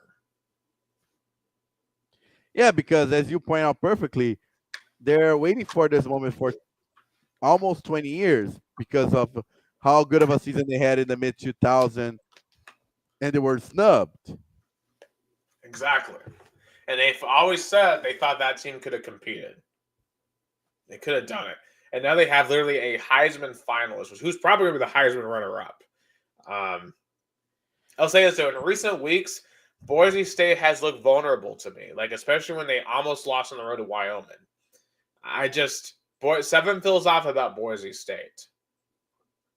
So, give me the Rebels. Which to me would make the Rebels then the 12 seed and move the Big 12 champion into the 4 seed. So who do we think wins in Arlington, Texas? I don't know how many people are even going to be at this game. Iowa State versus Arizona State. Give me, which, by the way, how weird it's going to be that, the Big 12 championship without Texas or Oklahoma. It feels weird. I mean, the game's at AT&T Stadium, which I guess gonna have some fans, which I think is crazy. $84, the lowest ticket. I think probably there's gonna be empty seats. But give me Iowa State. Arizona State's playing such good ball right now. And Cam Scatabo, he's probably not going to be a Heisman finalist, but man, I think after Genty and Dylan Sampson, Scatabo is right up there with best running backs in the country. He is awesome. And I think Arizona State is going to pull it off and make the playoff. That's my 4 seed. So then, SMU versus Clemson in Charlotte. Can the Mustangs, who once were a dead program literally in college football, just think about this, and languished in small conferences for 30 years, first year re-elevated to major college football, can they beat Clemson? I think they can. Give me the Mustangs. And what a rebirth of a college football program, because we all watch the Pony Access documentary and how in the 80s they were, an uprising program in the Southwest, and they were completely obliterated by, players being paid, which now, ironically, in this NIL era, they can do legally what they couldn't do in the past, and now they're making it. Right. I agree. I think Clemson, every team they've played that's good this year, they have not beaten. To me, SMU is just a lot better. Give me SMU to finish this off and get to the title. And it was nuts is Miami has been in the ACC for 20 years and has never won the ACC. And SMU is about to do it in year one. Who never did? Miami, right? Miami has never won the ACC. And also for SMU, if they pull this off, where does that put SMU in the landscape of Texas football programs? Obviously, Texas and A&M are the two big dogs in the SEC. But wouldn't we say that SMU would be the best, like the third best Texas program? Over Texas Tech, over TCU, over Baylor. Over Houston. Yeah, over Houston, Rice, all the rest of them. I think SMU at that point easily becomes the third best team. And SMU has a lot of money. So, yeah, give me the Mustangs. All right. The Big Ten. Now, I think both of these teams are in no matter what. But Penn State, they lost to Ohio State, but hey, they have backdoored their way in versus Oregon. I think the 1 seed is on the line here. I think whoever wins this game is going to be the 1 seed. Because either Oregon finishes undefeated or Penn State would have knocked off the only undefeated team left. I mean, for James Franklin, this game matters because, again, it's a Penn State team on the big spot. Of course, their only games that they play kind of in that scenario were Michigan and Ohio State in the last few years, and they always fell apart. I remember they won the Big Ten title back in 2016, but that game ended up not being relevant because at the end of the day, the committee chose Ohio State over them. And now they're in no matter what. So now they're basically playing for a legitimacy of, kind of like we're in the big dogs. Because unlike 2016, they're playing the number 1 team in the country. I remember back then they played a Wisconsin team that was good, but it's not undefeated Oregon. Right. And to me, Drew Allar has got to prove he's worth the hype here. I've never been impressed with Drew Allar in big moments. He's always looked terrible to me. And Drew Allar is going to have a big day against this talented Oregon defense because Dylan Gabriel is going to score his with Oregon. Penn State's going to have to keep up. And I just don't believe they can. Until I see it, I don't believe in it. Give me the Ducks to win. Give me Penn State. Ooh. The Nittany Lions. I think they're finally going to make it. And then Texas, Georgia. Imagine Texas winning the whole thing in year one. But before we get to just finishing up talking about the Big Ten championship, really $11 for number 1 versus number 4. I know there's way less implications for in and out, but I mean, the problem is I think a lot of Ohio State fans had bought those tickets and now they're not going. Yeah, I guess the resale market is good for whoever wants to go. Right. I know. Look, if I lived in Indianapolis, I would go to this game just to go. I mean, it's a top 5 matchup. Why not? Like, I don't care about really either one of these teams. I would go and I would wear orange and I would take a sign saying, "Looking forward to seeing y'all soon." I would just say, "See y'all soon" with a big power T. Yeah. Or say something like, "Falls are going to beat either one of y'all, so I don't really care who wins or whatever."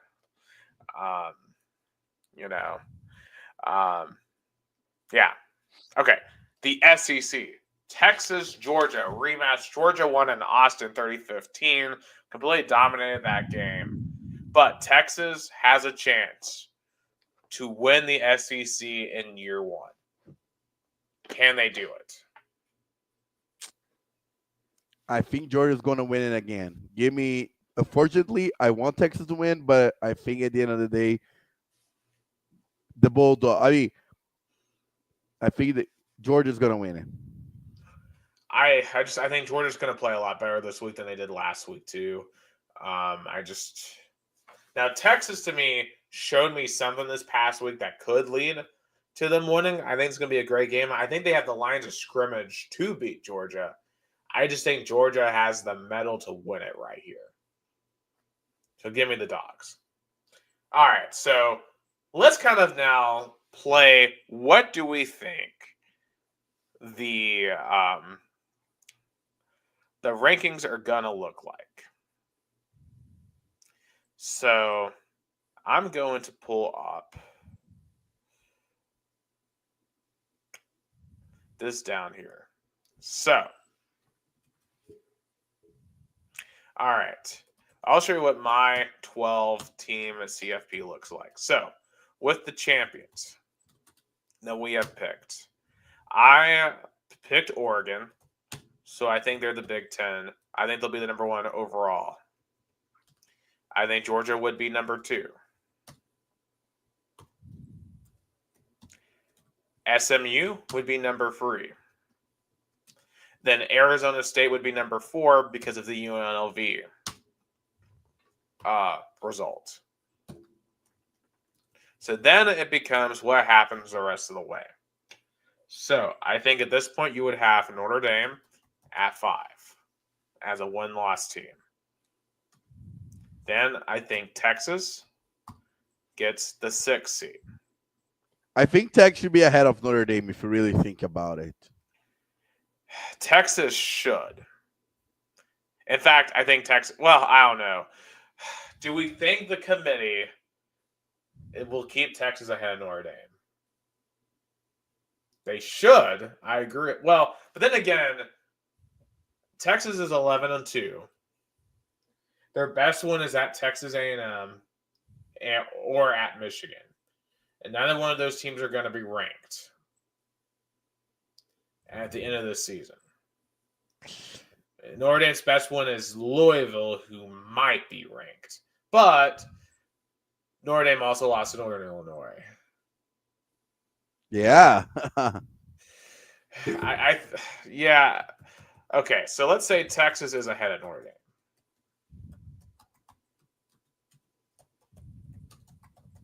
Okay, so now here's the next conundrum.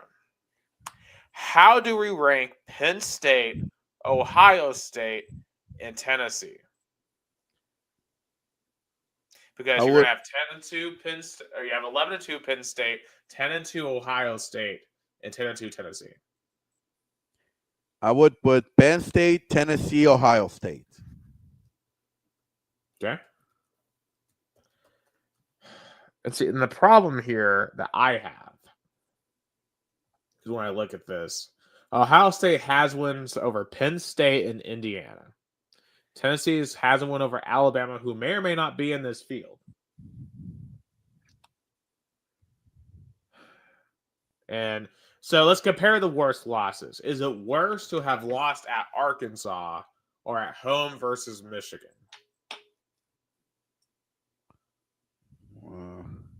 Michigan has a better resume than Arkansas, right? Yeah. And Arkansas also lost at 3-9 Oklahoma State. I just think ultimately, I think, unfortunately, I think Tennessee is going to get behind Ohio State. So I think Tennessee plays at Ohio State. So then 10. With Penn. Okay, so here's where then it gets tricky, because I think the committee is going to start trying to avoid rematches. So at 10, I think Indiana is going to be right there. So then the problem becomes, okay, how do we... Well, actually, you know what? Indiana Penn State never played this year. So I think they would just leave it there, since those two never played. So I think you would get Indiana at Penn State, Cincinnati, Ohio State, 11. Because first, okay, we'll just actually over here. So 12 it is UNLV. So in my last spot, I'm going Alabama. And then UNLV is the last one. And my first four out would be South Carolina,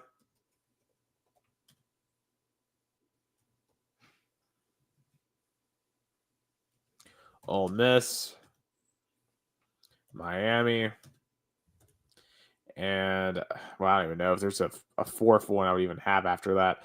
Probably like Clemson. BYU probably would be the next game, but like it's or like Iowa State because they lost in the Big Ten. So that's what I'm looking. So I'm looking at UNLV at Texas, Alabama at Notre Dame, Indiana at Penn State, Tennessee at Ohio State. Now, let's look at your top 12. So, Georgia beats Texas. Penn State beats Oregon. Should 12-1 Penn State or 11-2 Georgia be the one? I think Penn State is going to be the one think about it because they will defeated the number one team in the country. Yeah. So, could you imagine all the criticism we've given Penn State this year? And if they win this one game, they're the one seed. Georgia 2. And then SMU, I guess, 3. Yeah, SMU. And you had Boise State winning, right? Yeah, I have Boise State winning. So they would get the 4 seed. Okay, so 5. All right. So we got Oregon and Texas that have lost in this scenario. Oregon 5, Texas 6. All right, now what do we do with Notre Dame, Ohio State, Tennessee? Notre Dame 7, Tennessee 8, and Ohio State 9. Okay. Now, Indiana 10, Alabama 11, and Iowa State 12. So your matchups would be Iowa State at Oregon, Alabama at Texas. Oh, that's going to be good. Indiana at Notre Dame, in-state match, and then Ohio State and Neyland. So we both have Tennessee and Ohio State playing. I just have them in Columbus. You have them in Knoxville. I think that's enough. I think that matchup is gonna happen. What the committee is gonna have to decide the games in Columbus or Knoxville. Yeah. And Notre Dame to me is guaranteed to get a playoff game at home. And of course, Oregon, Texas, we'll have to see. But I think whoever loses the Big Ten or SEC will get a home game as well. Yeah, so I don't see Indiana, Alabama being left out too. Yeah. All right. Well, there you go on that. So, man, we'll see if we were right next week. Of course, the selection show is noon on Sunday. Well, 2 p.m. your time. On Sunday afternoon, we will know then whether or not we'll know what the field looks like and whether or not the Vols are hosting or traveling. But we do know the Vols are gonna be there. Now, some other brief reactions across the country. First, West Virginia has fired Neil Brown. This doesn't surprise me. He's been on the hot seat for a while at this point. This year was a disaster for West Virginia. They lost every big game. Got blown out at the beginning against Penn State. Lost the backyard brawl at Pittsburgh. Lost this week 52-15 to West Virginia or to Texas Tech. It was time. There's some interesting names floating. I think a lot of West Virginia fans want Jimbo Fisher, believe it or not. I think when they lost the backyard brawl, that was it for Neil Brown. And yeah, of course, Jimbo Fisher is going to be considered. He won a natty with Florida State. Of course, he had that, at the end, disappointing for Texas A&M run, but he had brief moments like in 2020 that he should have been in the playoffs. So He's one of the coaches like Urban Meyer, like you know, he won an Natty, so he's always going to be considered. Yeah, and plus he's from West Virginia. Um, Nick Saban's also from West Virginia, but I don't think he's going to go back into coaching. Also, you know No. what would be an interesting hire? Rich Rodriguez. He's the current coach at Jacksonville State. Of course, they're hosting the Conference USA Championship this week. And Rich Rodriguez, once upon a time, was one game away from taking West Virginia to the national championship game. So could we have a Bobby Petrino situation where he goes back to West Virginia? Go back home? Yeah, probably it's going to be either Jimbo or Rich. Yeah. Now, Purdue also has fired their coach after a 1-11 season, and I imagine losing to your arch rival 66-0 and watching them go from nothing to the playoffs in 1 year probably doomed Ryan Walters at Purdue. I think what happened to Indiana more like Kirk Cignetti got him fired. Because Purdue's now saying, okay, if Indiana could do that, we could do that. Because Purdue was in the Big Ten title game 2 years ago. Yeah, they were closer of being the situation than the Hoosiers. Right, but in the new Big Ten though, I just feel like it's gonna be really difficult for Purdue. Really, really difficult, and I don't know who they would go after. It feels like they're gonna have to go after like a coordinator. That's not like because you're not going to get like a high level guy to go to Purdue. Yeah. Now, so and really, probably the most interesting coaching move to me, Gus Malzahn resigned from UCF, who had a disaster season. They finished 4-8. I thought UCF, how probably my dumbest prediction of the year, UCF finished 4-8 this year. I thought they would be a Big 12 title contender. But instead of just getting fired, he resigned to take the Florida State offensive coordinator job. Which sounds like a soft fire to me. I don't know what's worse. Yeah, I don't know what's worse. Like, he, being demoted from coach to a coordinator, or he did that to avoid being fired and start and finding a lifeboat. Yeah, and it's crazy because it just sounds like, if you remember, he was hired right after Heupel left to come to Tennessee, and they were a line of national writers were like UCF upgraded and Tennessee downgraded. Remember when people said that? They were so wrong. It's crazy. This news came out at the same exact time that Heupel punched a playoff ticket. So, karma. Like Chapel Rowan, Mike Keegan's karma.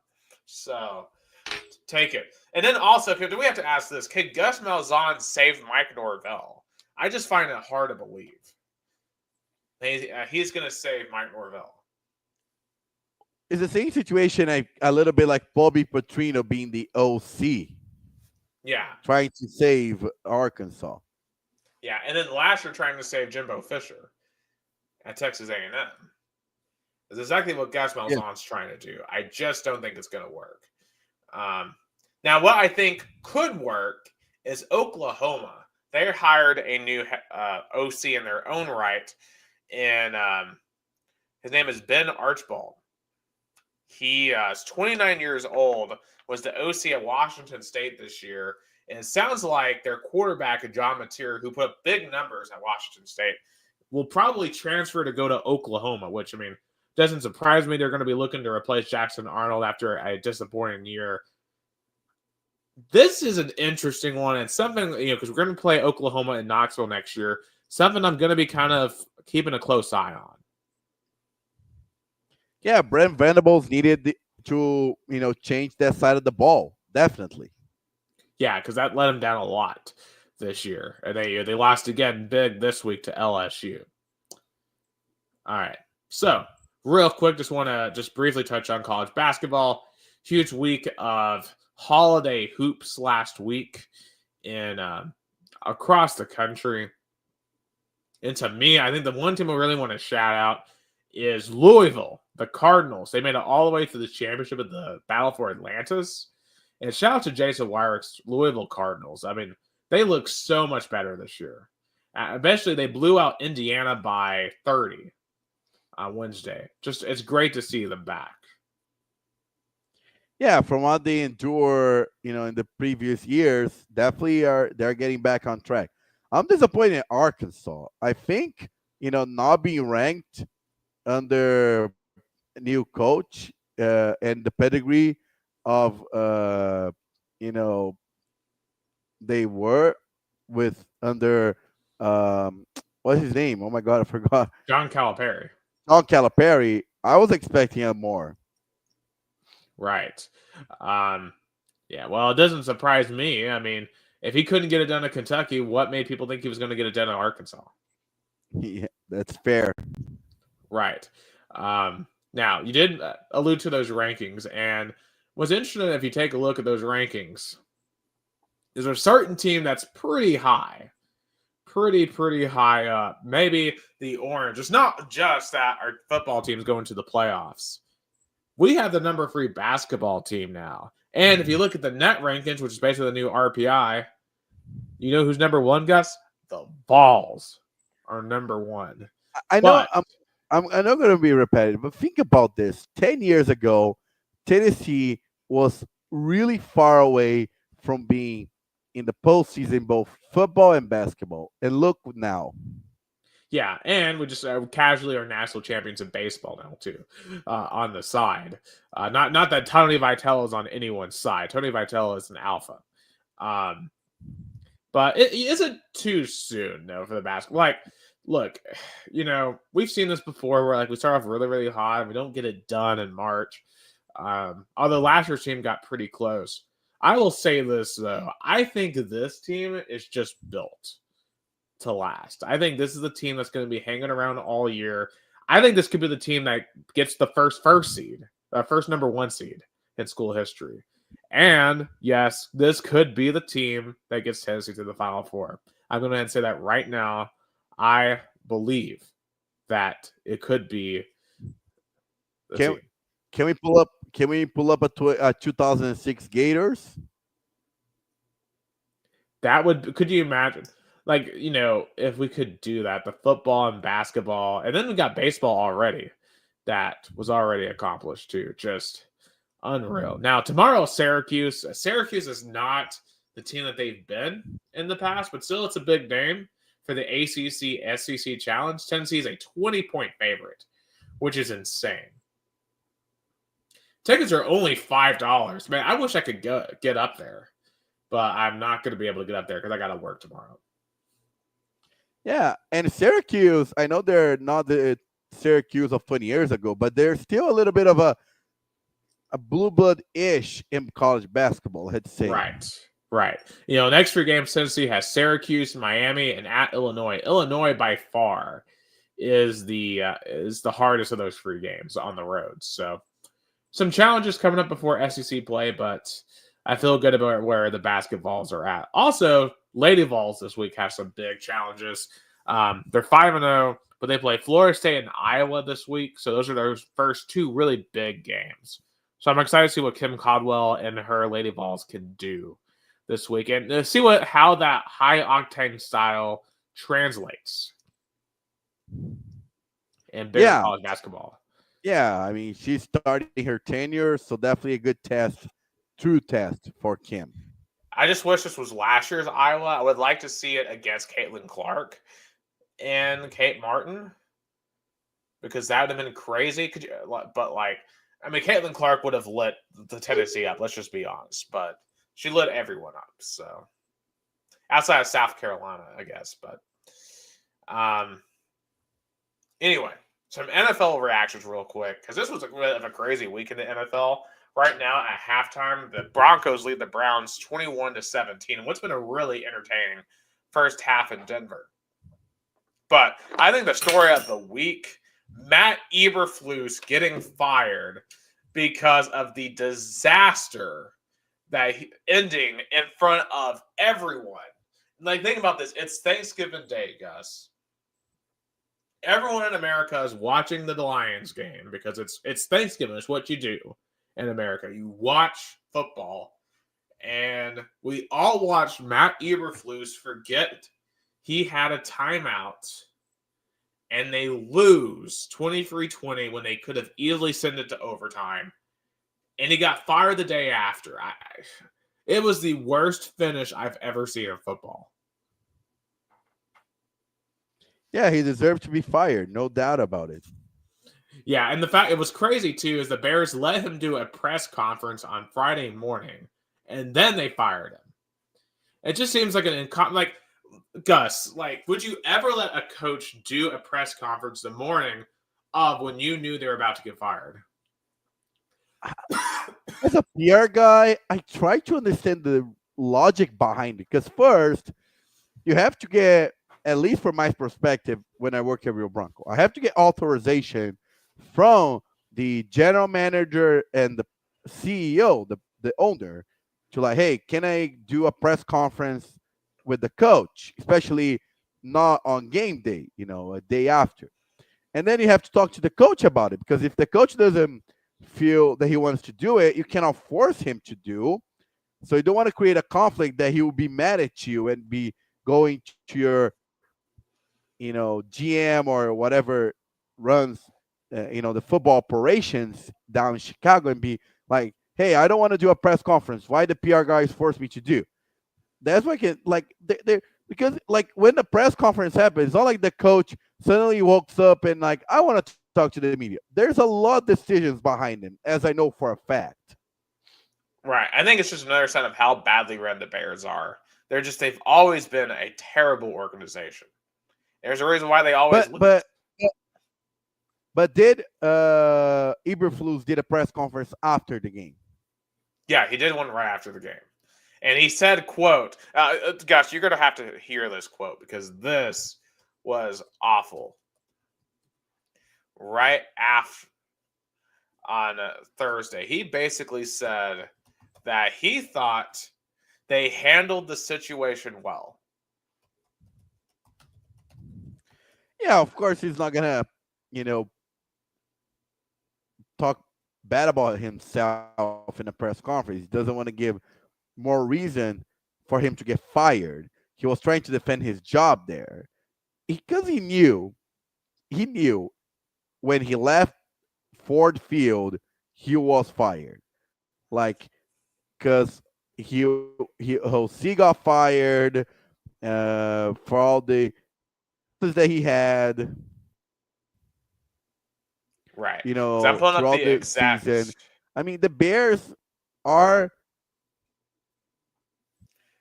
right. So this is what he explained. He said, quote, our hope was because it was third down going to fourth that we would re-rack that play at 18 seconds, throw it in bounds, get in the field goal range, and then call the timeout. That's where it was, and that was our decision-making process on that.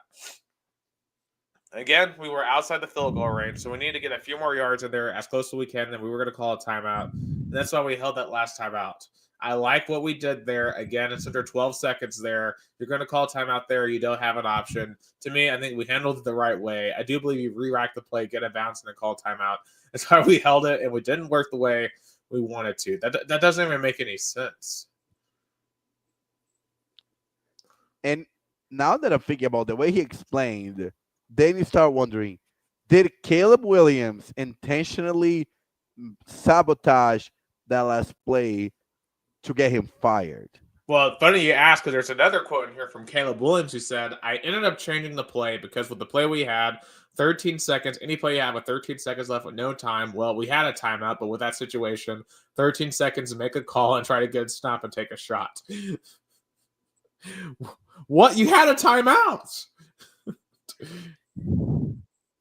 Maybe I'm being too, like, how can I say this? Maybe I'm over-evaluating. Maybe it was literally incompetence, not sabotage. I think it's literally incompetent. There's a great saying, never attribute to malice what you can attribute to incompetence. Yeah, I I have to say that really fits into this decision on Thursday. Yeah, I just feel bad though, because all the Bears fans I know were just so dejected after this game. Like, yeah. Anyway, I hope the Bears go and hire someone. Rumor is one coach the Bears are looking at, Gus, is Matt Freeman, or Marcus Freeman rather, from Notre Dame. Which I don't think that would work. What about Lincoln Riley? Yeah, Regroup him with Caleb Williams. yeah, it's a possibility. But Marcus Freeman, he's not going to leave Notre Dame after making the playoffs. Yeah. All right. Some other quick reactions. Chiefs they keep on winning somehow. I mean, even though they don't really deserve to, the Raiders blew it on the dumbest botch snap you'll ever see.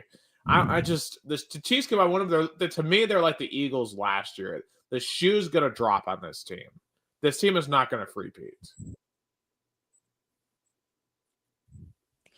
I don't know. They keep on winning it, but as you point out, I mean, because the question is, can they get the first seed? Right. And I mean, as of now, yeah, they've got it, but they're going to have to keep on winning to do so, because the Bills are very much on their tails. Yeah, and they have the head-to-head. Yeah, and what a performance that was on Sunday. Yeah, the Bills look so good. Like, if the Bills are ever going to get it done, it's got to be this year. Yeah, and I would say is the San Francisco 49ers coach in the hot seat? I don't think he should. I mean, the team has been injured to heck this year. This year you watch the injuries. I think. I don't think you can justify firing Shanahan.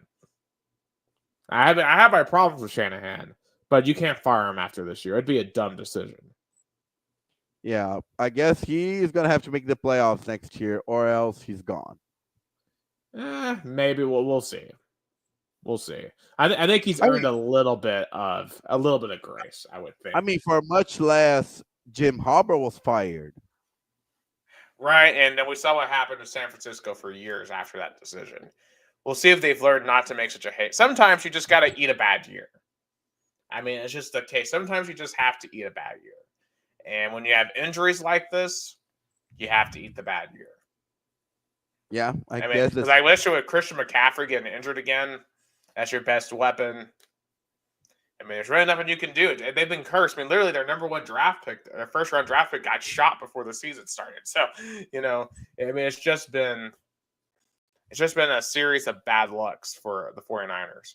Also, bad luck, Kirk Cousins throwing 4 interceptions yesterday against Jim Harbaugh and the Chargers. The Falcons still might make the playoffs.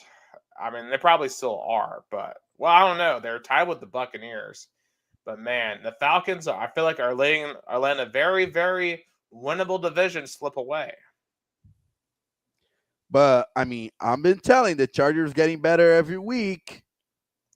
That's a scary team, especially that defense and the way they're playing.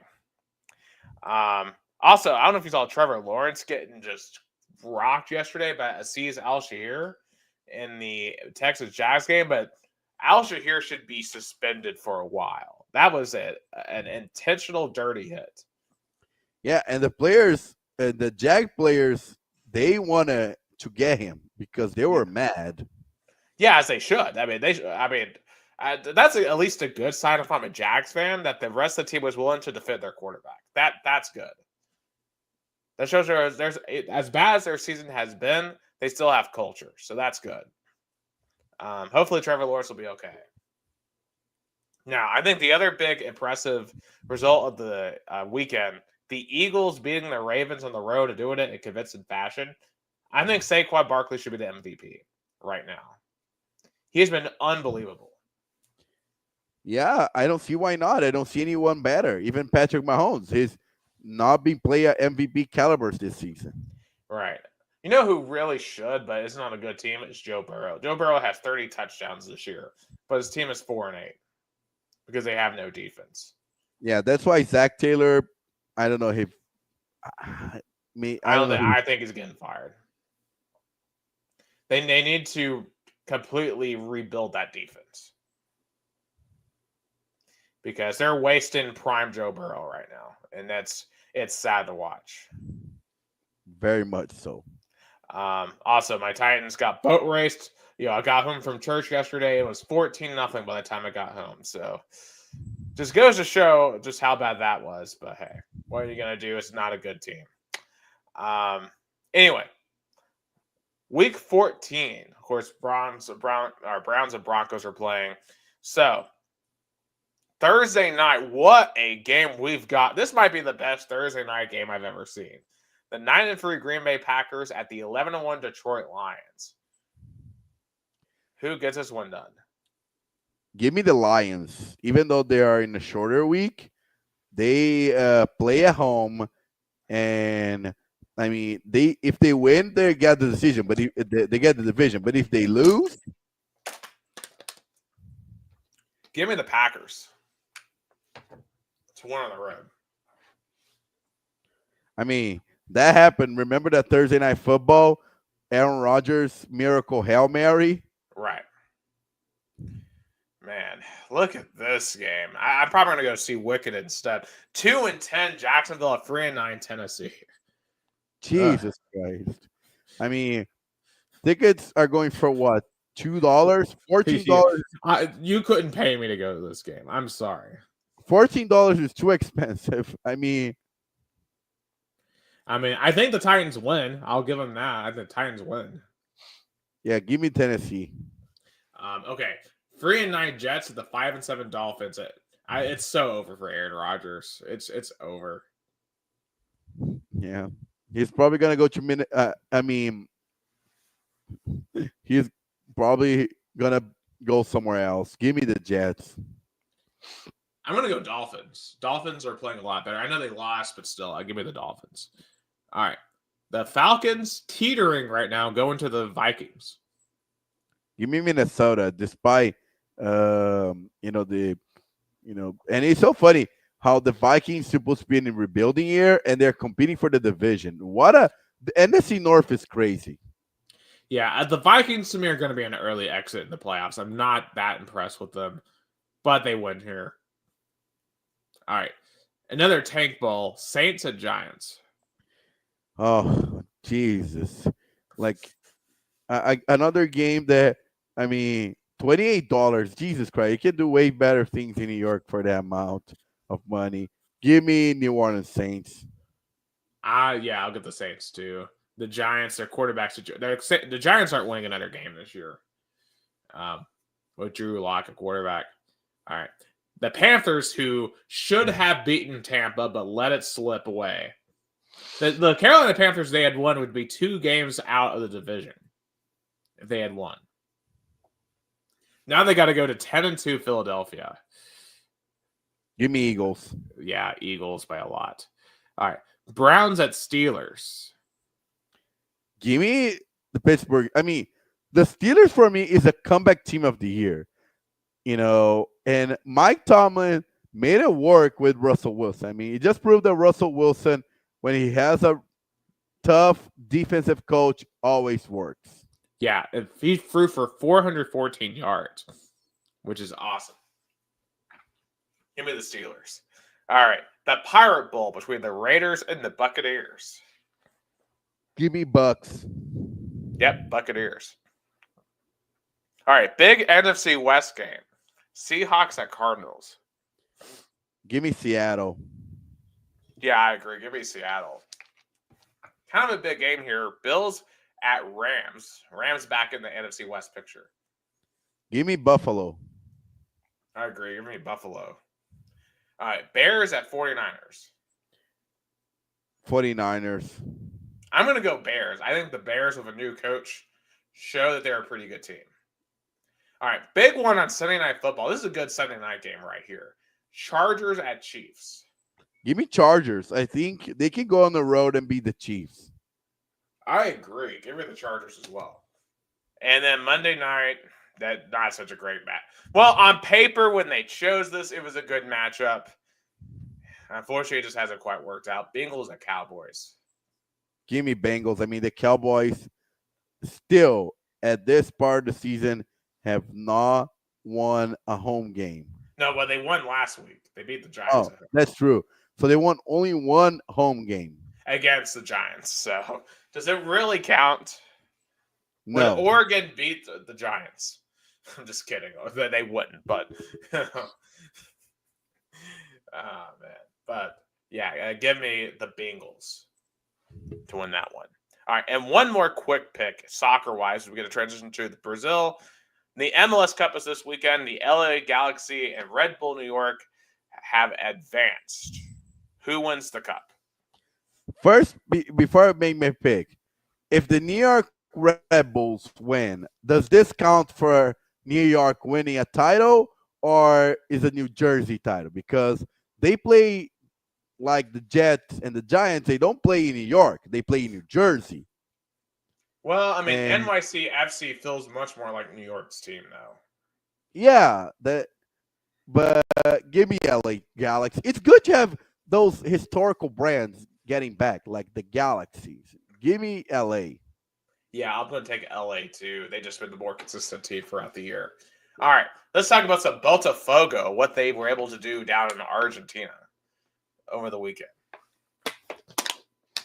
I mean, first of all, I guess the Botafogo chokers jokes and Botafogo, choking, they exercise that. They done, done. And oh, I guess we have a viewer. Thank you, Evan, the reporter, saying Jacksonville State saying Rich Rodriguez has been offered a massive 10-year contract to return to West Virginia. Wow. And Jimbo Fisher as an OC. That would be. I don't think Jimbo Fisher would be an OC under Rich Rodriguez. I can see the other way around. Those two have really conflicted styles too. Rodriguez is more of kind of like an option guy, while Fisher is more of a pro style. I'm not seeing this report anywhere, so I mean, never say never. So we'll see, but I don't know. I don't know if I believe that. But thanks, Evan, the reporter, for watching. But back to the eternal glory of Botafogo, first ever Libertadores win in their history, and they overcame being down one player in their first play of the game. With 30 seconds, Gregory was sent a red card. It was fair, but that gave an edge to Botafogo if you really think about it, because being down one player, it took the we have to attack, we have to be the better team, pressure out. So they let Atlético Mineiro pressure and be on offense. And on the right time, they scored twice in the first half with Luis Henrique and Alex Telles with penalty.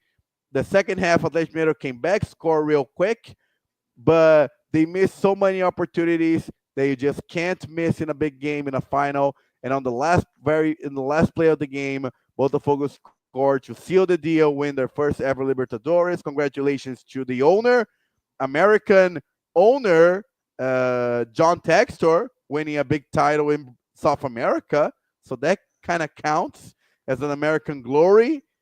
John Textor is the most beloved American in Brazil right now, for sure. Absolutely. Congratulations to them, because, I mean, just a huge week, beating both Palmeiras and winning Libertadores in the span of 4 days. Huge. Shows that they are now the top dogs of Brazil. And it's funny, like, you remember last year how traumatic that end of the season was, letting the Brazilian title slip away, and how they came back the next season show the determination and how they were on the right track. It was just a slip up, not something that would haunt them. So again, congratulations to Botafogo, deserving title first ever in their history, which is crazy because Botafogo had Garrincha, had Tostão, had so many good players, but never were able to win the Libertadores title. Finally, they got it. They're gonna play in the FIFA Club. Now it's not the FIFA Club World Cup. It's called Intercontinental Cup, but still kind of counts as a as a club's world championship in December. They're gonna face Pachuca from Mexico in the first round. Then they're gonna play another round. Then if they advance twice, they're gonna play Real Madrid in the final. Good luck to them. Brazil and South America as a whole has not won that tournament since 2012. So we'll see what happens down in Qatar. Qatar hosting another major tournament after hosting the World Cup 2 years And ago. also, while you brought up the Qatar thing, what do you think about Saudi Arabia hosting the 2034 World Cup once again in the winter? I can see that happening. You know, that Qatar situation open up a whole world of possibilities. You know that Saudi Arabia right now is the hottest money soccer market, like Qatar was when they got the World Cup back in the early 2010s. I think they're gonna get the World Cup in 2034. I think I think that's a done deal. They're gonna get the World Cup in 2034. They're gonna play in December. FIFA knows that the teams are gonna swallow, and you know I can see a World Cup being played in the winter time in the northern hemisphere. I like it when the World Cup it was in December. It was fun to have the for us in Brazil in the our summer. It was kind of fun. So we'll see Yeah, what low-key, happens. I kind of had a fun here because, like, having it with football, like, it was just nuts having all those sports at once. To me.